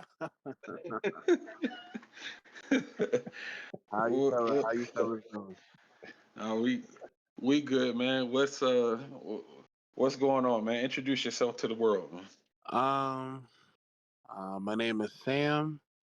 I've been part of the FGC for a long time. I go by Shin Africa, but like all my tags in the tournaments is what a bike. Um, I was the resident Gokin player that always went 0-2 back in the day. Um, I also played Ultimate Marvel. I had a Cap, Sentinel, Iron Man team. Um, and that's about it. Yeah. And Okay. now in Street Fighter 6, I use Chun Hey, Li because that's all there is. Oops. That. Nah, there's got to be more to the story. There's got to be more to the story, yo. How you feeling about some Street Fighter 6, man? So Street Fighter 6, in my opinion, is ah, I don't want to have to go this route, but Street Fighter 6 is so much better than Street Fighter 5, um, that it's very enjoyable to play. I guess fleshing out Chun Li as a character has been really enjoyable. Um, there's some things about the game that I think are scrubby, but I also feel like, I mean, we're not even in year one. Maybe like if we're talking about the same nonsense, year four, then that's something that has to be addressed. But yeah, I think Street Fighter 6 is a great game. I think that modern controls are really great for players with no skill, but they just don't have the execution anymore. And shout out to modern players. Um, you know, Whoever is a modern player, respect to you. And the accessibility and everything that they've done with the game is leaps and bounds better than Street Fighter 5. So I love the direction Capcom is taking as far as the gameplay and the vanilla approach to this title. The only issue I would have is the DLC is kind of, the cast and the DLC is not good enough, but maybe season two, season two they'll step it up. So You think it's because majority of the cast, everybody's been playing the same characters for over decades and decades since we got the original Street Fighter 2 cast in the game, and like eight or 10 of the characters are like super old, and there's not too much variety, here's and my outside here's of my just thing. mechanics. Here's my thing. I think what the approach they're taking with Street Fighter 6, in my opinion, is almost like a Tekken approach, right? Maybe this will finally be the Street Fighter that will be like a legacy. So Street Fighter 7 will just be an extension and the same mechanics and more characters. I would like if they had all the old characters in the game, and then you created a whole bunch of new characters and made like a actual. You don't have to have a Mortal Kombat storyline, but put together these. You know how they do their little animation charts, uh, bullshit stories. They should have put something together and made something meaningful. Because at this point, you have a cast with 16 characters. The Mhm. game should have been 24 to 30 characters at launch. That's just my opinion. And it would have made the game feel new. I mean, the game is new, obviously, but it felt really old after a month because all you fought was Luke and JP and Cammy and DJ, and then you'll have the one-off Lily, and you'll have every once in a while you'll see a Chun Li, and then you'll see Ryu's, but then the Ryu's, depending on your rank, you probably won't see them. Like in Master Rank, I see a Ryu every 30 opponents. So yeah, so that's my feelings on it so far. What So about the what about y'all? yeah, so the character variety is it just needed more character variety at start because the roster kind of, like you said, felt a little bit bland after that 1 month because of the type of meta the game was in. Yes. Um, yeah, so it's and I also attribute it to it being like them adding in the legacy characters from the beginning. We've been playing the same characters for 4 games. So it's Well, like the only thing you could you really basically. change, Mhm. yeah, the only thing you could really change is like maybe a move or two, and just add in mechanics, and it's the same characters. But basically, what you'd want is like a third strike situation or a second impact. And remember how that went with sales. It basically put Capcom in the dark ages, and that's why they had to create a game like Street Fighter 4, even though, in my opinion, Third Strike was their technically the most sound fighting game they've ever made. So one, it was to the execution barrier, and then the cast. People wanted to see all the legacy, and they didn't get that. They got a whole bunch of new characters, and a lot of people didn't gel with them. Maybe in this time, this day and age, people would be more receptive. But that's almost saying like in Tekken, oh, let's make a new Tekken, and in this new Tekken, there's no Jin Kazama, there's no Kazuya, there's no Brian Fury. There's like a whole new cast of characters. Do you know how many people will buy the game? Not many. Maybe people will buy the game, but they'll be really upset. So I think they're looking at it as, you know, you can't really, you want to be new, but you can't just cold turkey, like just change the entire roster. So, Yeah, and I think another thing that kind of plays into that is just the new age of gaming that we're in. Like a lot of these games are launching with smaller rosters strictly for the intention of having DLC. yeah, it's just money grab. It's so Yeah, stupid. yeah. So like that's because like I mean because like the number of characters that you well actually if I go back and think about vanilla Street Fighter 4, I think that how many characters did that No, have it on was there? the same. It's the only thing they did was in Super. Remember they released like, was it 7 characters? 10. It was And it's 10. super, yeah. Wow, 10 characters. That's crazy. Mm. And it Yeah, started Every off with what, 16? It started with 16 or 18? No, it started with 18 because Goken was unlockable, Akuma was unlockable. Remember, you had to do Sakura like and victory Rose mode. There we go. and Dan. yeah. Yeah, So Fei Long, Cammy, Sakura, all of them were unlockable characters. Yeah, okay.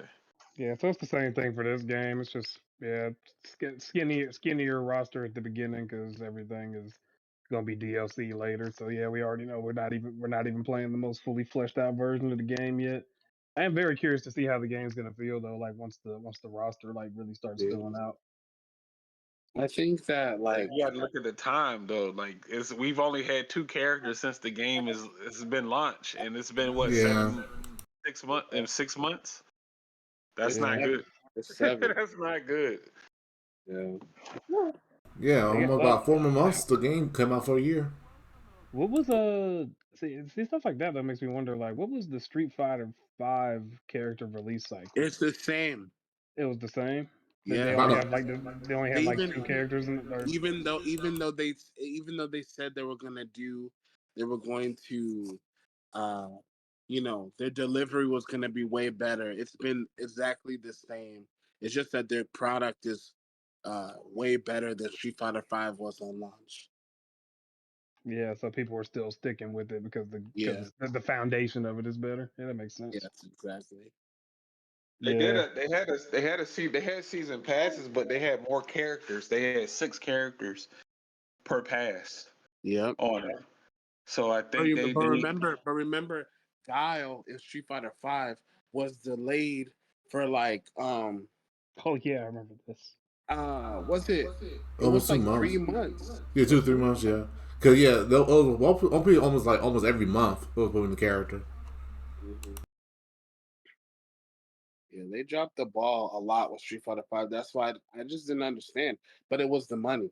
So I'll say this: if this Capcom Cup is is winding down, if it's 2 million again or more next year, they're guaranteed a player base. But if they do that bullshit like they did with Street Fighter Five, where at first Capcom Cup is 500,000, and the following year is 150, like what are y'all doing? So we'll see what they do. But yeah, I mean, I like the game. I really enjoy the game. I just think there's some issues with Drive Rush and some they need to add a defensive mechanic like sooner outside of parry, and then I think parry itself needs to be tweaked a little as it is. I don't know how they would do it, but it's not like Third Strike, so it's I don't know how they would do it. Maybe they would make it harder execution, and then yeah, maybe harder execution, maybe parry plus the direction, or high low. You can't just parry. If they did parry plus direction, I think that would change a lot of things. But Yeah, I mean, you saying that though actually gives me an idea. I didn't think about this till now, but we were talking about like part of the reason Perfect Parry is so talked about in the community is because it's like it's high reward, low risk because if yeah, you miss your perfect parry, you can just hold the parry button down and you still get a normal exactly. parry. So they need to. I think what you suggested would probably be a good idea because in Third Strike, the reason why parrying was so You have to hold forward. If yeah, you it was because fuck you had up, to hold you yeah you die. had yeah exactly you had to hold forward. So I wonder like if you wanted to go for perfect parry in this game, what if they made it to where you had to press parry and forward?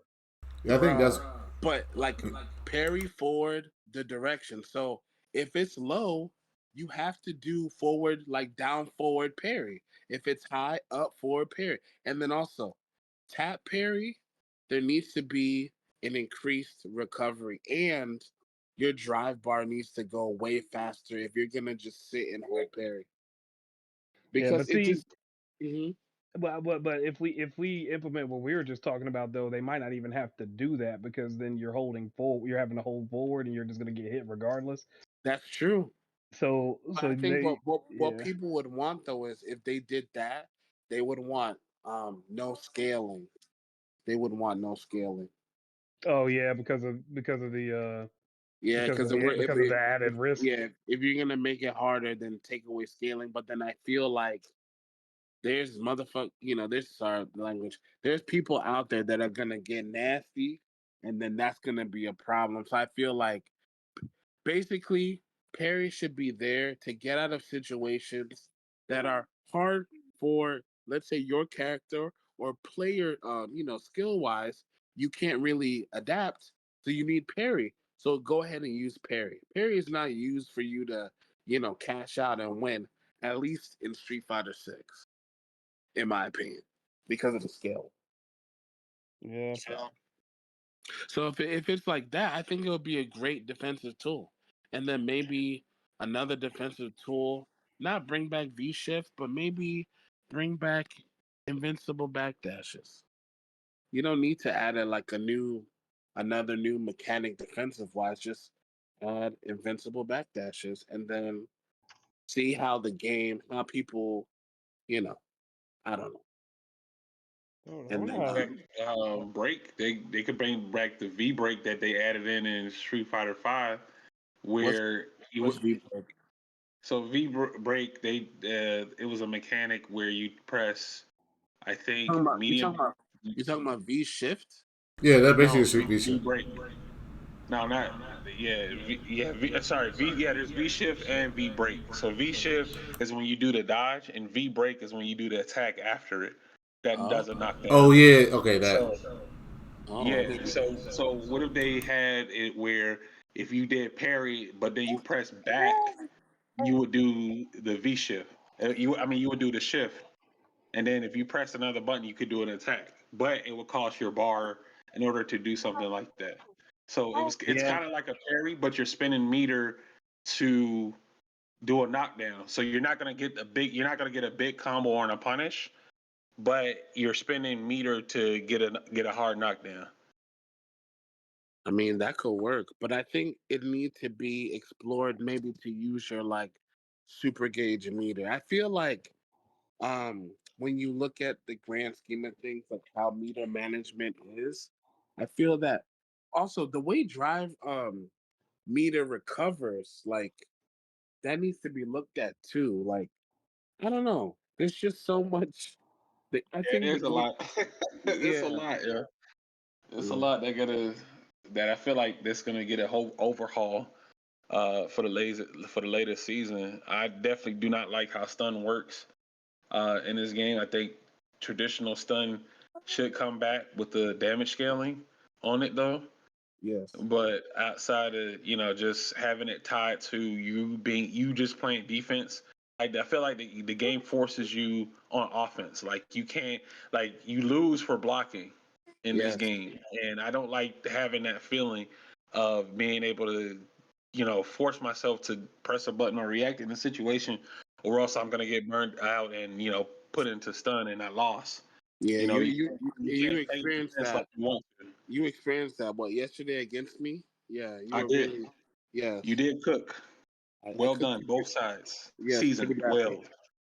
But I have to say, yeah, I just don't know because I just feel like any real, if the changes are too much, it could, it could kind of destroy how the game would probably be really either slow or, I don't Yeah, know. like these changes are so hard to make because I do think this game was actually it was very very well designed in that like you can tell that the game was designed with every single system mechanic Yeah, in mind. Like everything from how the mechanics work to how much everything costs. You can really tell they put some thought into it, and if they make one change either way, one of these changes could have like a drastic impact on the game. So I'm really curious to see what they do with the system mechanics too, because like I'm in agreement with y'all. We were talking about this with Terrence in our Discord channel the other day, but it's like he said the exact same thing that you did, Ace, about he was tired. He's tired of blocking feeling like the worst option at all times. yeah, Blocking it just feels terrible in this game because they they tied blocking to your drive gauge. So yeah. when you block you lose meter. When you The block you game. get burned out. When you Yeah, block a drive impact in the corner you get wall splat. I've never played a game where the corner was this vicious. I've yeah, never played a game where you lose 50% for blocking in the yeah. corner. Yeah, It's this just game feels like a combination of like Street Fighter and Guilty Gear in a way. yeah. I Because can Like see that. you gotta hold forward the whole time. You gotta you gotta hold forward the whole time, and I just feel like you know I don't know how they're gonna do it, but there needs to be the playstyle can be, oh, I want to be a defensive player, so I have to play Guile, right? Why can't I be a Kimberly player that's a defensive player, right? Why can't I? It's almost like You have to play a certain way.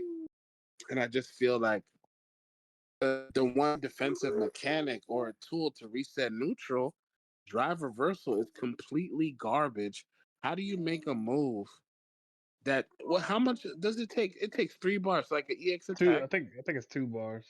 2 bars? Yeah. Okay, it takes 2 bars. It's -8 on block. And I'll give you an example. You're fighting Cammy, okay? Why do they think that Cammy is gonna do, especially in the corner, she's gonna do stand heavy punch? You can drive reversal that. No, all Cammy is gonna do is crouch heavy punch, and you cannot drive reversal that. So I think that it needs to come out faster, and it should be -3 on block. If you want to make it three bars to use, that's fine, but the tool has to have a purpose. And Yeah. just it Yeah. might make Dalton a stronger character, but shit, at times everyone needs to reset neutral. Yeah. It being, and I think it's -6 on block. But even still, like that's still too much. Like because that means anybody with a with a 6 frame crouching Anybody medium with a punch strong, yeah, that's basically a is punish. is going to get a huge punish. Like you can block drive reversal and still take off 50%. Like like Yeah, it's that's just like hard. like every defensive option results in you having to take a lot of risk. And I remember we were talking about that, and it's like in this game, it's like you have to take it's the concept of like playing active defense.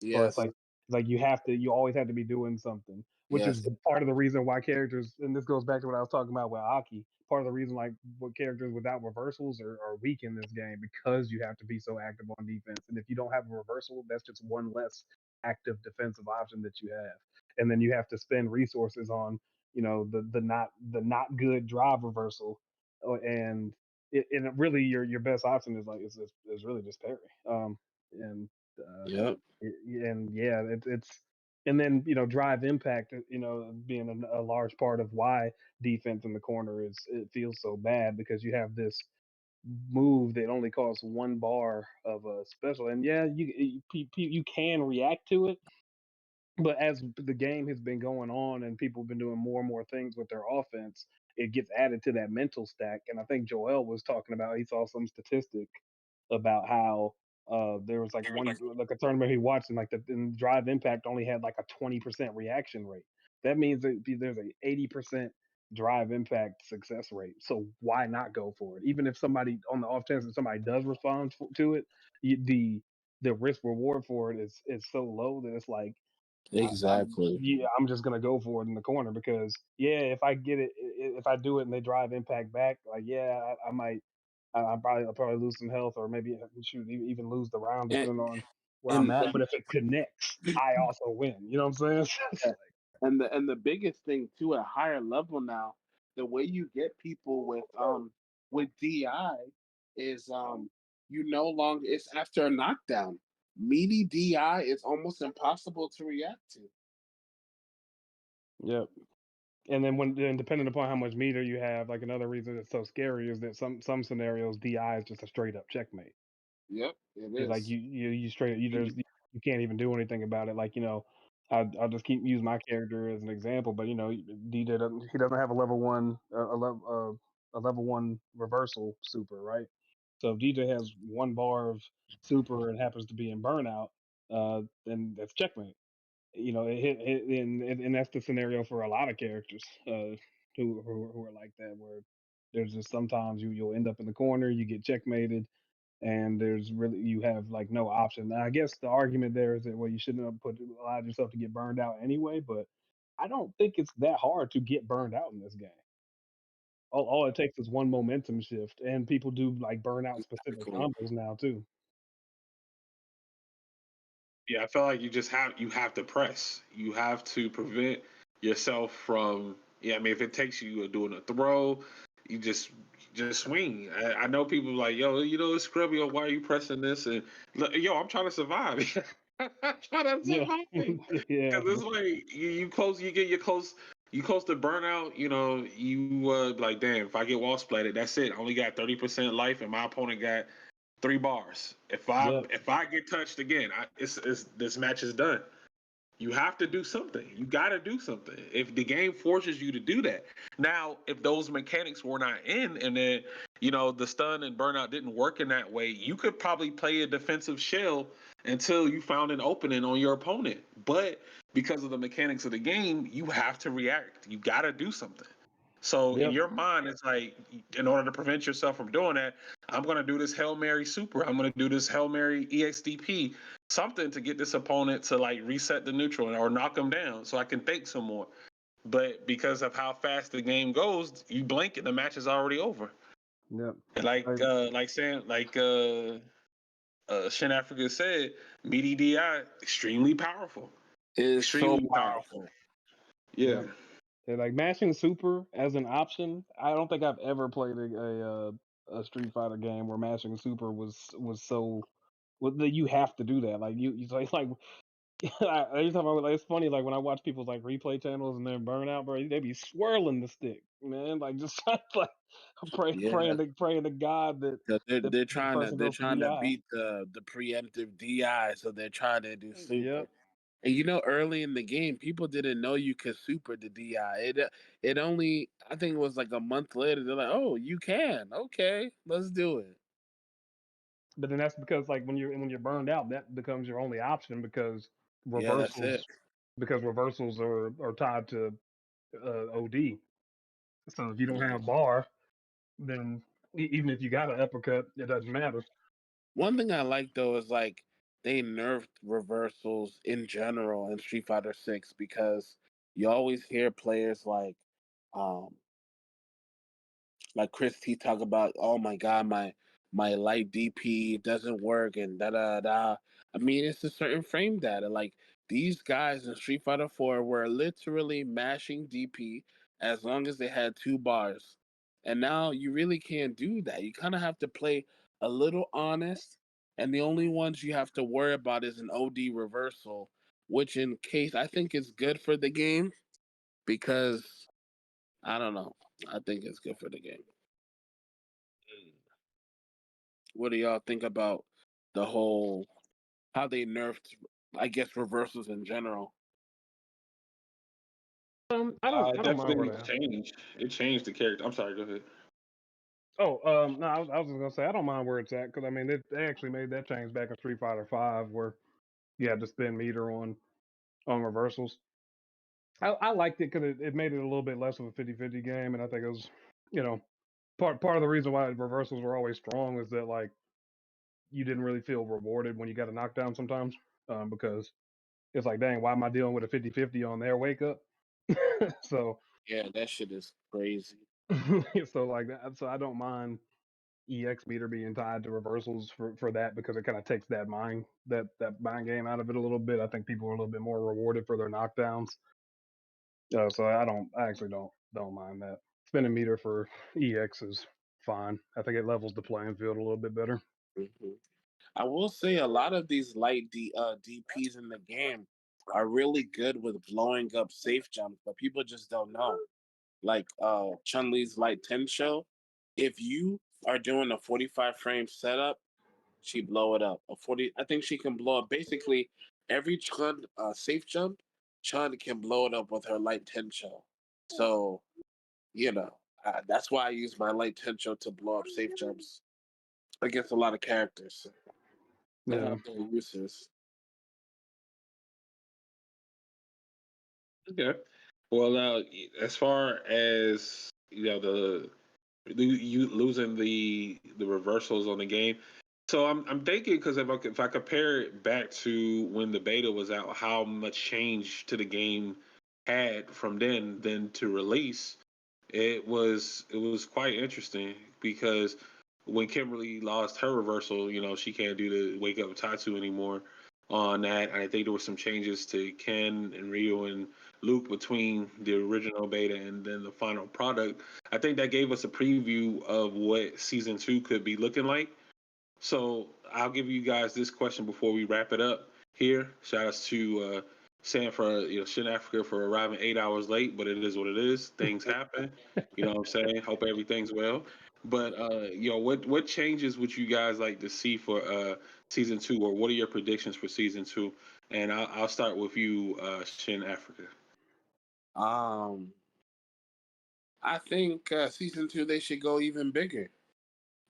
They should give either give each character maybe a new command normal or a new aspect in what they do offensively, a new tool.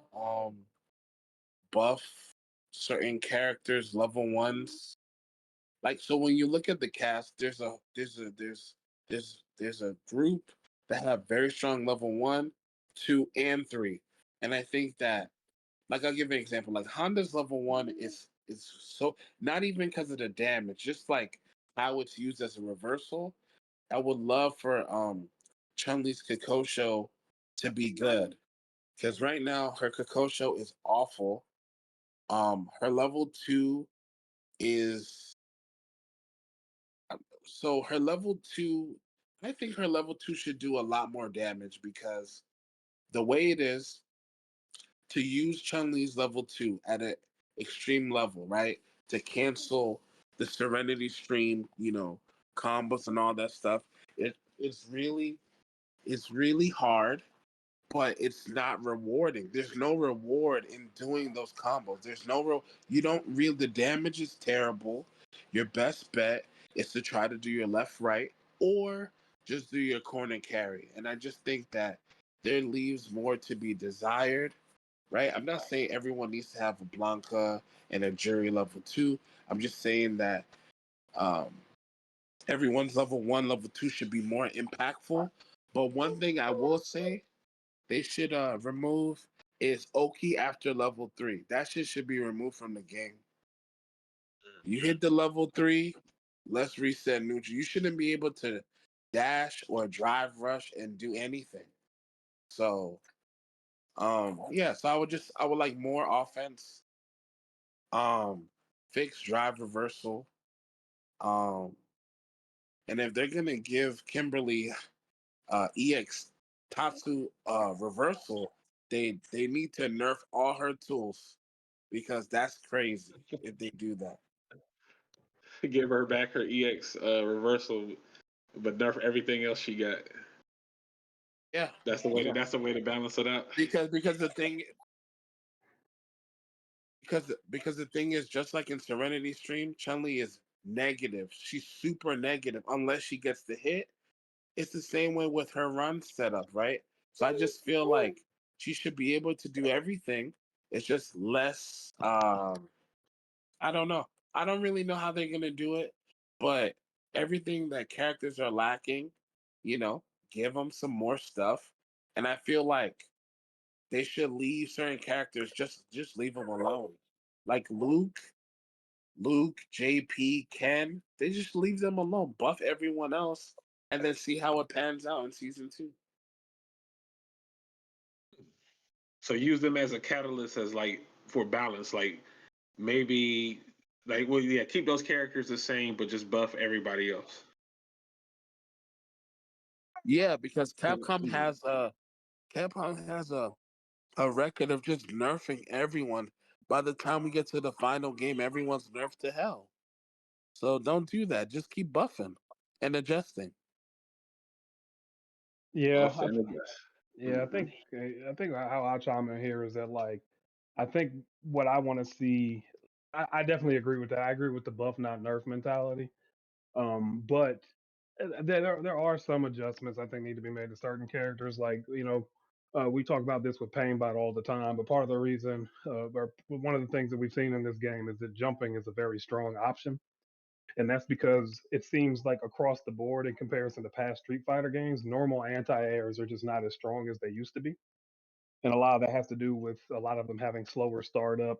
They trade more frequently with jump ins. Like a lot of anti-airs that are designed to be anti-airs are just not as consistent as they once were. And because of that, characters like Luke, who have these very deep hitting jumping buttons like jumping heavy kick and jumping heavy punch, are just benefited by just honestly just jumping in. And if you don't have that anti-air reversal, if your character has to use normal anti-airs, you can't do anything about that. You know, I mean, I've seen matches with Luke versus Kimberly where Luke can just abuse jumping in on her because he completely negates her crouch and heavy punch, a move that's designed specifically to be a good anti-air. So I think that's something I would like to see Capcom address in season two is uh if we're talking about characters specifically, I would like to kind of see them tweak Luke's jumping normals. But if they don't do that, then I want normal anti airs to be better across the board because I think jumping in this game is too strong of an option. Probably the strongest I've ever seen jumping be in a Street Fighter game. So that's something I want to see.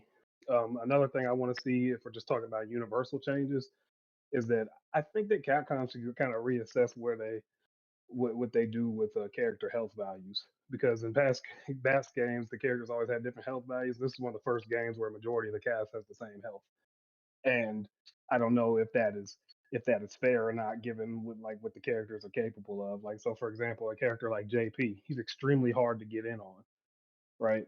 Especially, depending on what character you use, and because of that, I feel like since he's a zoner, he should probably have lower health.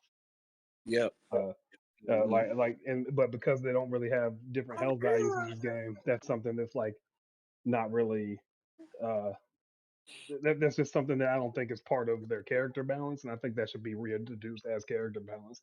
We talk about that with DJ, like it's DJ's my boy, love my character, but DJ is also capable of some extremely insane damage output, and because of how many options he has and his damage output, it would probably make sense for him to be a lower health character with that kind of tool set, and like make him a glass cannon, like like how Akuma is traditionally. And so I think that's something I would want to see them do. So yeah, so change health values, make normal anti-airs stronger across the board, assess the risk reward for parry, assess how drive reversal works. Maybe you make it -3 like Shin was talking about, or maybe they just make it a less expensive option. Maybe it's 1 bar instead of 2. Like I don't know how, I don't really know what the answer is there, but it definitely needs to be addressed. And then I would say the trying to think if there's like another thing that I would recommend, outside of just character balance. I think I'm cool with everything else. I think I just want to see them. Uh, I think I just want to see them adjust those things, and I think as far as system mechanics, we'll be fine. For me, I'd like to see them definitely redo something in regards to the stun. If you are going to add the health values to the character, they're going to have to do something with the stun because you don't want to play a low health character and you get put in burnout. Same scenario in the stun and you die even faster because you have lower health. If they're going to do that, I feel like if you do with it, yeah, if they do decide to go with the health value change for all the characters, I know what was it traditionally, women characters always had 900 outside. Yeah, outside of I Or forgot which 950. character had 950. I think Makoto had 950. Or no, No, I Makoto think was the no, exception. She had Makoto a had a thousand. thousand. Yeah, she had like Yeah. 1,050. Yeah. Yeah, she was the only character that had like really high health for a female character. But if they're going to go with that route, the classic Street Fighter 4 style with the values and stuff, do that. But if they do decide it again, you don't want to die in 2 combos even faster. But that's something that's going to have to be looked at with Akuma. I feel like that could be a change that come out. It won't necessarily be related to the balance patch for season 2. But I think that you can't have Akuma sitting at 1,000 health. You can't have that character sitting at 1,000. There's no way. But there also is no way that character is going to come out low tier. I mean, look at that. Look at how they advertise it. They forgot Ed even existed. This man became the poster child for 2024 on the game. He had a sick ass artwork like this. It's no way. It's no way he's coming out bad. So I think that's probably why they're taking some time because they got to figure out, damn, how are we gonna balance this character? Because Akuma he's not gonna come out weak. I know he's not. I think he's gonna be the character that'll keep people in check, especially for like the top tiers. But maybe he'll have like an extensive move set in this game. So I don't. I mean, we'll see what that happens. But in regards to changes, I would like them to add another defensive option if they're not going to readjust how the stun is going to work in the game. I'd like to see maybe there's like a like that, like I said, the V shift, like a V shift mechanic where you could, you know, it may not be the invincible backdash, but you could press parry. You could press the parry button and then press back to do like a back step as soon as the opponent's attack hits. Like that, you could do that, but it'll spend more. You know, it'd probably be like 2 bars just to do it. But at least that gives you an option to kind of like avoid, some pressure or something, or it causes, and then you press another button, it knocks the opponent down or something like that, just so you can reset the neutral. Outside of that, character changes, I could go over that, but I'm just gonna go over like universal mechanics for the game. I would like to see if they would do something like that to help out with defense. Otherwise, I can't see the game. I don't know. I could kind of see the player base kind of dip off if they don't make a big change for season two. That's all I have to say on that. Retro, what you got? Hmm. I actually don't know for season two. I mean, personally, for what to see, not, but not going to say that like I'm satisfied with how it is right now. But there's a lot that I'm trying to almost like more or less you can call it sympathizing for the developers in, because they have to consider a whole lot. Because the other factors of like all those changes that y'all got suggested. The other thing is that for the characters, I wonder like how they will change them in addition to the mechanics. Because like for example, what if some so if I say something about like the DI should change differently and so forth, would Marissa be worth picking up to deal with that for those of you like to use DI? Right, because like if you just nerf DI in general or whatever, people don't even want to use it, then it kind of like almost not say counterintuitive or almost kind of like makes her the concept of a character that kills a mechanic, not pretty much worthless. Because that's what I thought about too. Yeah, I'm glad you said that. That gave me an idea about something. But I finish your thought first out loud. Yeah, because like I mean that's maybe a few cases. Because I wonder about Kuma. Because the thing is, now health wise, I can understand that, and it can make sense that characters that has a lot of tools or has a less risk on their end, like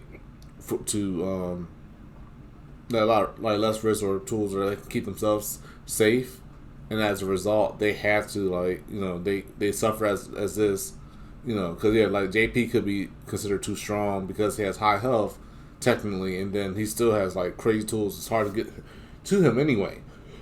But because the thing is, what if they decide to have a character that ignores everything he does? I mean, they kind of more or less did, but the thing is that character doesn't have great results anywhere else. But it's like, because that's the other thing. Part of the balance is also too characters does feel. There's like a character that actually benefits, like I said, benefits from the mechanics more than others, or does a way to shut down mechanics. Because like, what if is a character that somehow is an anti-parry monster, and it's like, okay, my parry's great now, my parry's good and all this stuff, or parry's nerfing all that stuff like that. But then here's some character that says, okay, you can parry all you want to, you can be the perfect parrier ever. That doesn't matter to my character. I can destroy your parries. I can break parries. Like, what if there's a character that says, okay, what is a parry? I don't know what that is. So your parries, I can destroy it. I don't know. So you're basically saying a different way to balance the game is just essentially pumping out characters, new characters that, in a sense, counter other characters. So if the system mechanics were tweaked too much, it would affect characters that are already kind of set in place to counter the mechanics and whatnot already. Correct? Yeah, that's why that's what I'm a bit concerned about.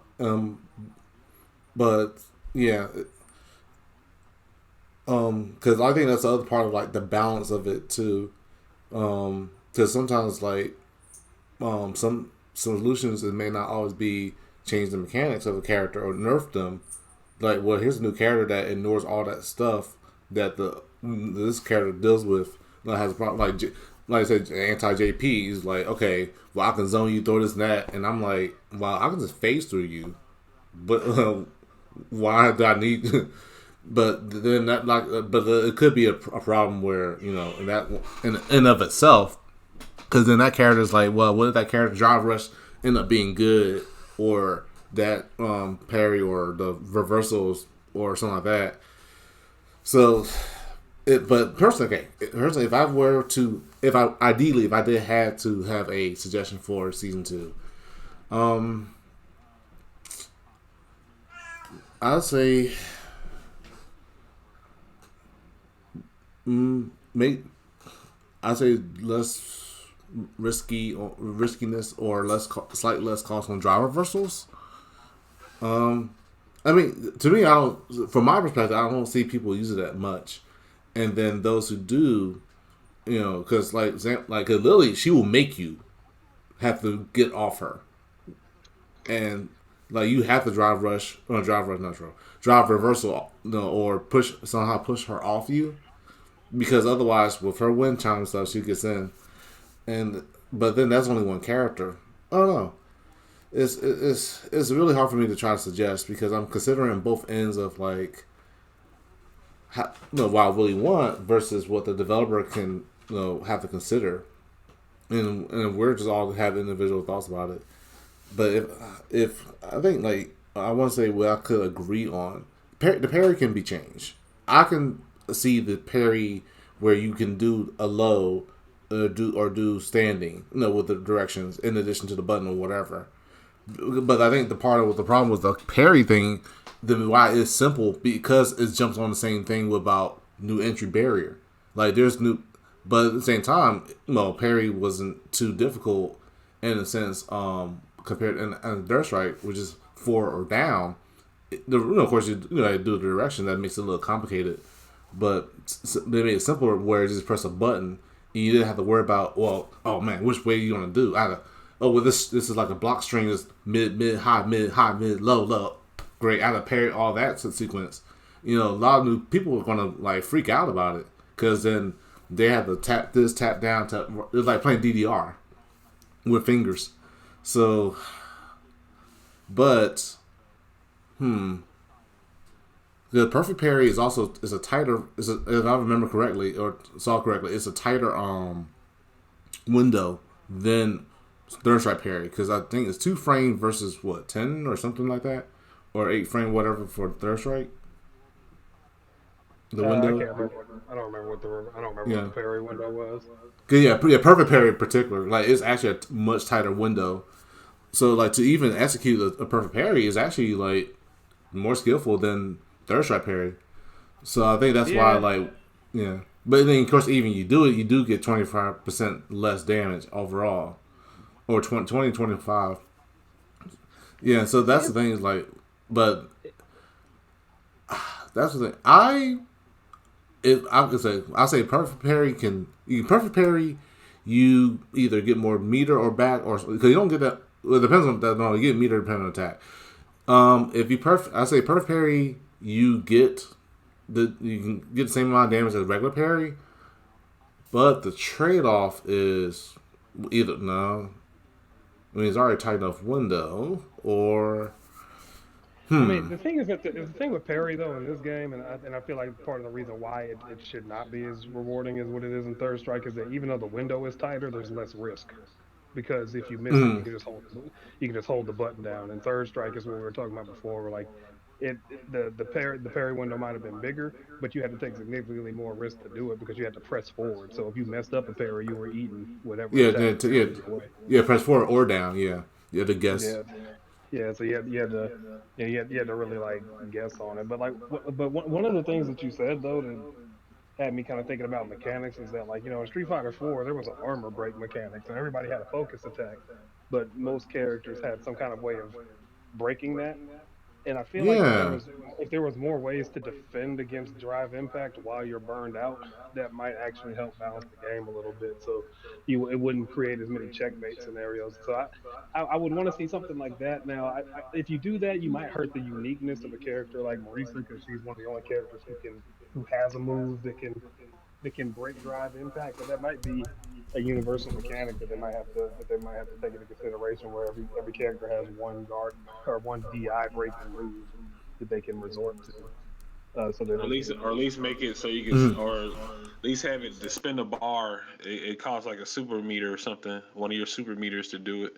Yeah, so yeah, maybe something like that, but Yeah, maybe that would some be kind of cool. Yeah. some kind of universal DI breaking attack so that you have Yeah. something to go to besides just your super. That It'd be a when you're Street burned out. Fighter burst. Yeah, essentially, yeah. Basically, it'll basically be like a burst mechanic, but in Street Fighter, because I do feel like they need that, and I think another You thing know. that to take into consideration That with is a Yeah, good DI, idea.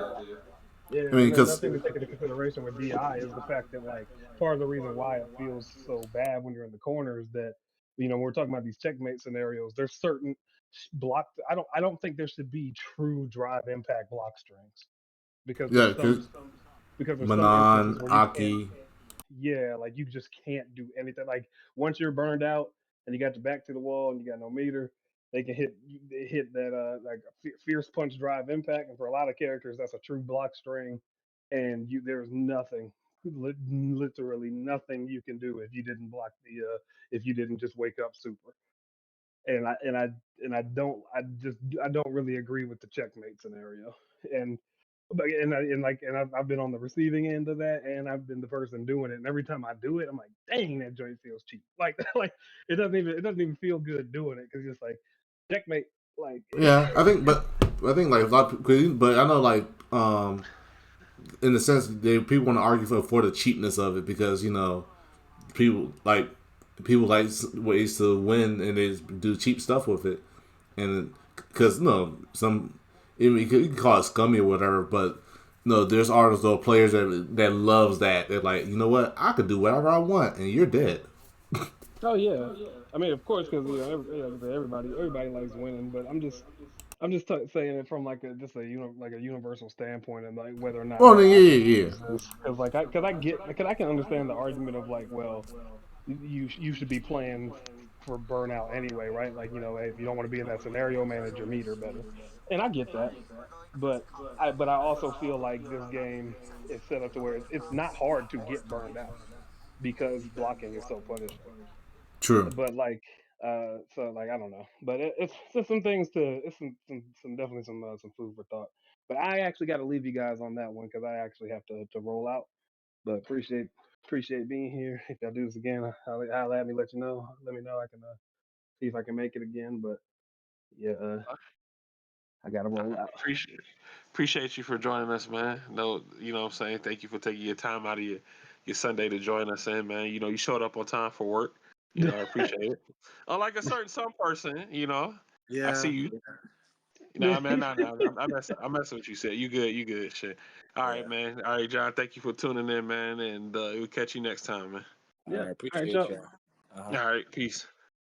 All right, well, looks like that's gonna wrap us up here for today, man. Want to thank you guys so much for tuning in to the podcast. Big shout outs to Sir Retro for making it happen. Retro, do we have any announcements? Yes, we do. Yep. All right. First announcement. Upcoming tournament next Saturday at Reboot. Made by the Swag Art Nerds. We're having our final Tier 1 tournament. Where for the Nerds Cup. For the Road to Isekai Season 2. Little Street Fighter, Tekken, and Guilty Gear, and that will be $100 pot per game already set. Definitely, and also too, you'll get there's the tier list points, the tier points, ranking points. So for those who I've got to put the other stuff with it, but we have a special announcement for those who get enough number one points at the end of the circuit in February, which will basically be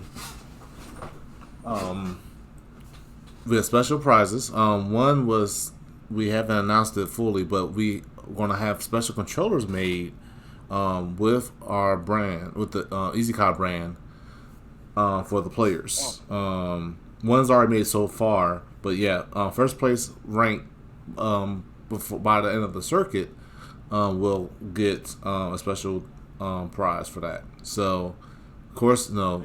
Then let's see. In March, before also another amazing event which we'll talk about too. We'll have the Easy Kai actual finals. So top 16 of each game featured Smash, Street Fighter, Tekken, and Guilty Gear. They all duke it out, but for the 16th spot, there will be a last chance to qualify. And it's a 2-day event. March 16th will be that Saturday where people will qualify for the final spot. We will have finals for half of the games that day as well, and then Sunday we'll have the rest of the finals. But yes, the pot for each game has been verified and is confirmed for $300 each so far for the top 16 finals. And we'll have side tournaments as well. Little hints there. You have a little bit of the tech. Not only that, you have NBA 2K, and then there'll be some side tournaments of fighting games and other types featured there. So definitely come through. And this is during the Cherry Blossom Festival. So yeah, nothing else better to do around that time frame. I highly recommend it. However, and the week after our event, something big and special is happening. For the first time in a good long time for Georgia. So I have Shadow Ace to take it away from here. Max Mode. Oh yeah, there it is. Max Mode, man. This event has been in production for quite a long time, and it's finally almost here. I'm Hey, very, very, very excited for this event because it's been such a long time since Atlanta, Georgia had a grassroots tournament of this magnitude. There's going to be a lot of collaboration with different vendors. They'll have art shops, vendors out there selling their merchandise. It's gonna feel like old times, man. Before COVID shut down everything. So it's definitely been a long time coming for this event. You can see the games listed below that's going to be hosted there. They had recently qualifier events for points to earn free badge entry into max mode there as well for those games. So shouts to everybody that are currently in the top 3 rankings for that to get their badges paid for courtesy of max mode and Data FGC and its staff. They're really great event upcoming, man. You just do not want to miss this one. It's going to be in a really nice hotel venue. It's going to be in a nice area. There's plenty of things to do. A lot of vendors. A lot of food restaurants. You could go buy merchandise, things like that. A lot of activities outside of just the fighting game content. So Max Mode is going down in March. I believe that the 20th, the second to last week in March. I will be there, of course, holding it down, trying to get on some commentary and deliver the good word, deliver the good word of some Maximo. So it's definitely been an interesting journey thus far, and can't wait for Maximo. Can't wait to see who shows up.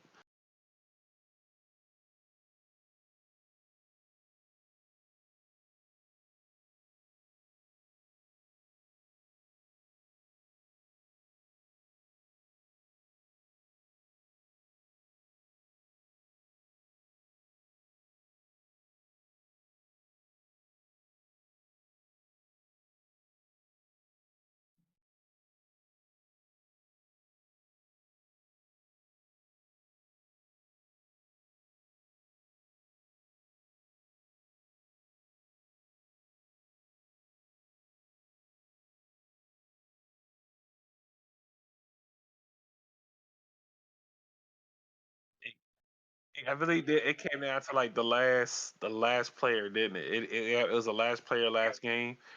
Wow, yeah, it was super close, man. It was super close. Um, and this is even bigger. So I'll let you finish Yeah. telling the story for it. Go ahead. Yes. So for those who didn't know, yes, Reboot Retrocade Gaming, while back last year, actually, we started doing what you call it. We decided to do a little team battle in Street Fighter 4. That didn't go too well, but they gave us a chance to redeem ourselves in Street Fighter 6, and definitely it was a fun. That turned out a lot better, and we gave them a little run for the money. We got close. However, we found out that apparently, many of our guys saw what was going on, and they were really was excited, and they kept begging for a spot in the in the team to the point where we're now going to have a 10v10. Just the biggest we ever participated in, and the biggest I ever seen in almost any event in a while. And it's gonna be online and will be streamed, mainly definitely by On10 Gaming, or if specifically DJ Vest underscore Vest, DJ underscore Vest, and shouts to him and the crew. And we're gonna have it happen. I believe it will be Tuesday the 23rd, next Tuesday. We'll have details, trailer, and stuff that put together. But I'm excited because I'm glad that our scene is definitely growing and getting involved with this game. And definitely enjoy Street Fighter 6 for sure. And they want to get involved. They love team battles, so this is a great chance to see them in action. I'm hoping to see some good back and forths, see some close battles. I don't want to have heart attacks, but I think I want that some of that going to happen, and I'll be prepared for it. I have my pills. I mean, I hope you guys get into the voice chat and strategize, and you guys got what coach literally that's his name, but you guys got coach can help you with strategy too, as well as far as with the organization. I think you guys got to decide who you're gonna send up first, second, third, things of that nature, and some hopefully you guys can do. I know you guys are gonna do work. I know you guys are gonna do very well. You guys have a really good, strong, passionate scene out there, and I am excited. I cannot call who's gonna win this one. Honestly, it's like it was so close last time. I was like, yeah, we got it. We need more. We want more, and we got more. More players now have entered the fray. So 5 additional reboot retrocade gaming soldiers have come through. So 10v10 is official, going down on the 23rd. I'm excited for this. I mean, it's such a great event because they decided that this event is so big that you guys got to get your own day for it. So we'll see. I'll have to finalize. I wanted to be first to three, all the way. So I'm gonna check. I know it's first to two, but I want to see if we can get it to get first to three all the way for all the matches. But I'll double check with Vest on those details, and then we'll see what happens from there. But hope you guys can tune in and support for that event. And GG's. Yep, definitely. And of course, like I said, thank you guys for tuning in. Season 2, season 3, episode 8, and look like I'm not sure how long we'll be on this season, but man, look like we'll be hopefully sparking out a 4th season, and that's gonna be crazy because you don't seem like we've been doing this long. It only felt like a year or so to me, or maybe just a few months or a couple months, but made it this far, and I'm excited for even more interviewees rather, and definitely thank you guys for tuning in, supporting Joshua, Chris, Chato, many more. Thank you guys so much for tuning in, and that's all I have to say from my end. So Chato, is there any more shout outs, anything? Yep, I'm out the door here, man. Thank you guys so much for tuning in and continuing the support. We see you. We see you out there. We see those view numbers rising. We definitely do appreciate it. I know most of the time some people can't catch the live broadcast, which is okay. But if you are listening to the archive, we appreciate that support. And if you listened all the way through, we appreciate you even more. Thank you guys so much. And we're just going to keep growing and growing from there. You know, we already had a first sample of what the Street Fighter I Got Next podcast merchandise could look like. You know, so you know, we had hats. We got hats. I debuted the hat at the anniversary event for Data yesterday, and people liked the design, and they were asking, "Can I get one?" and things of that nature. I was like, "Well, you know, yeah, let's see. Well, you know, we'll see down the line, maybe." Um, Retro, his hat is on the way. The owner of Data FGC, he asked me for one, and I gotta get him and his wife one. So yeah, we'll see. There may be some merch out in the future. Yeah, who knows? Stay tuned for that. I'll see. But for right now, thank you guys for the support. You guys be safe. Take care. Follow at minus Shadow Ace on Twitter. You can follow us at Sir_Retro08 on Twitter, I believe. And you know, we're out the door. So Retro, if you want to send the good people on to somewhere else, feel free to do so.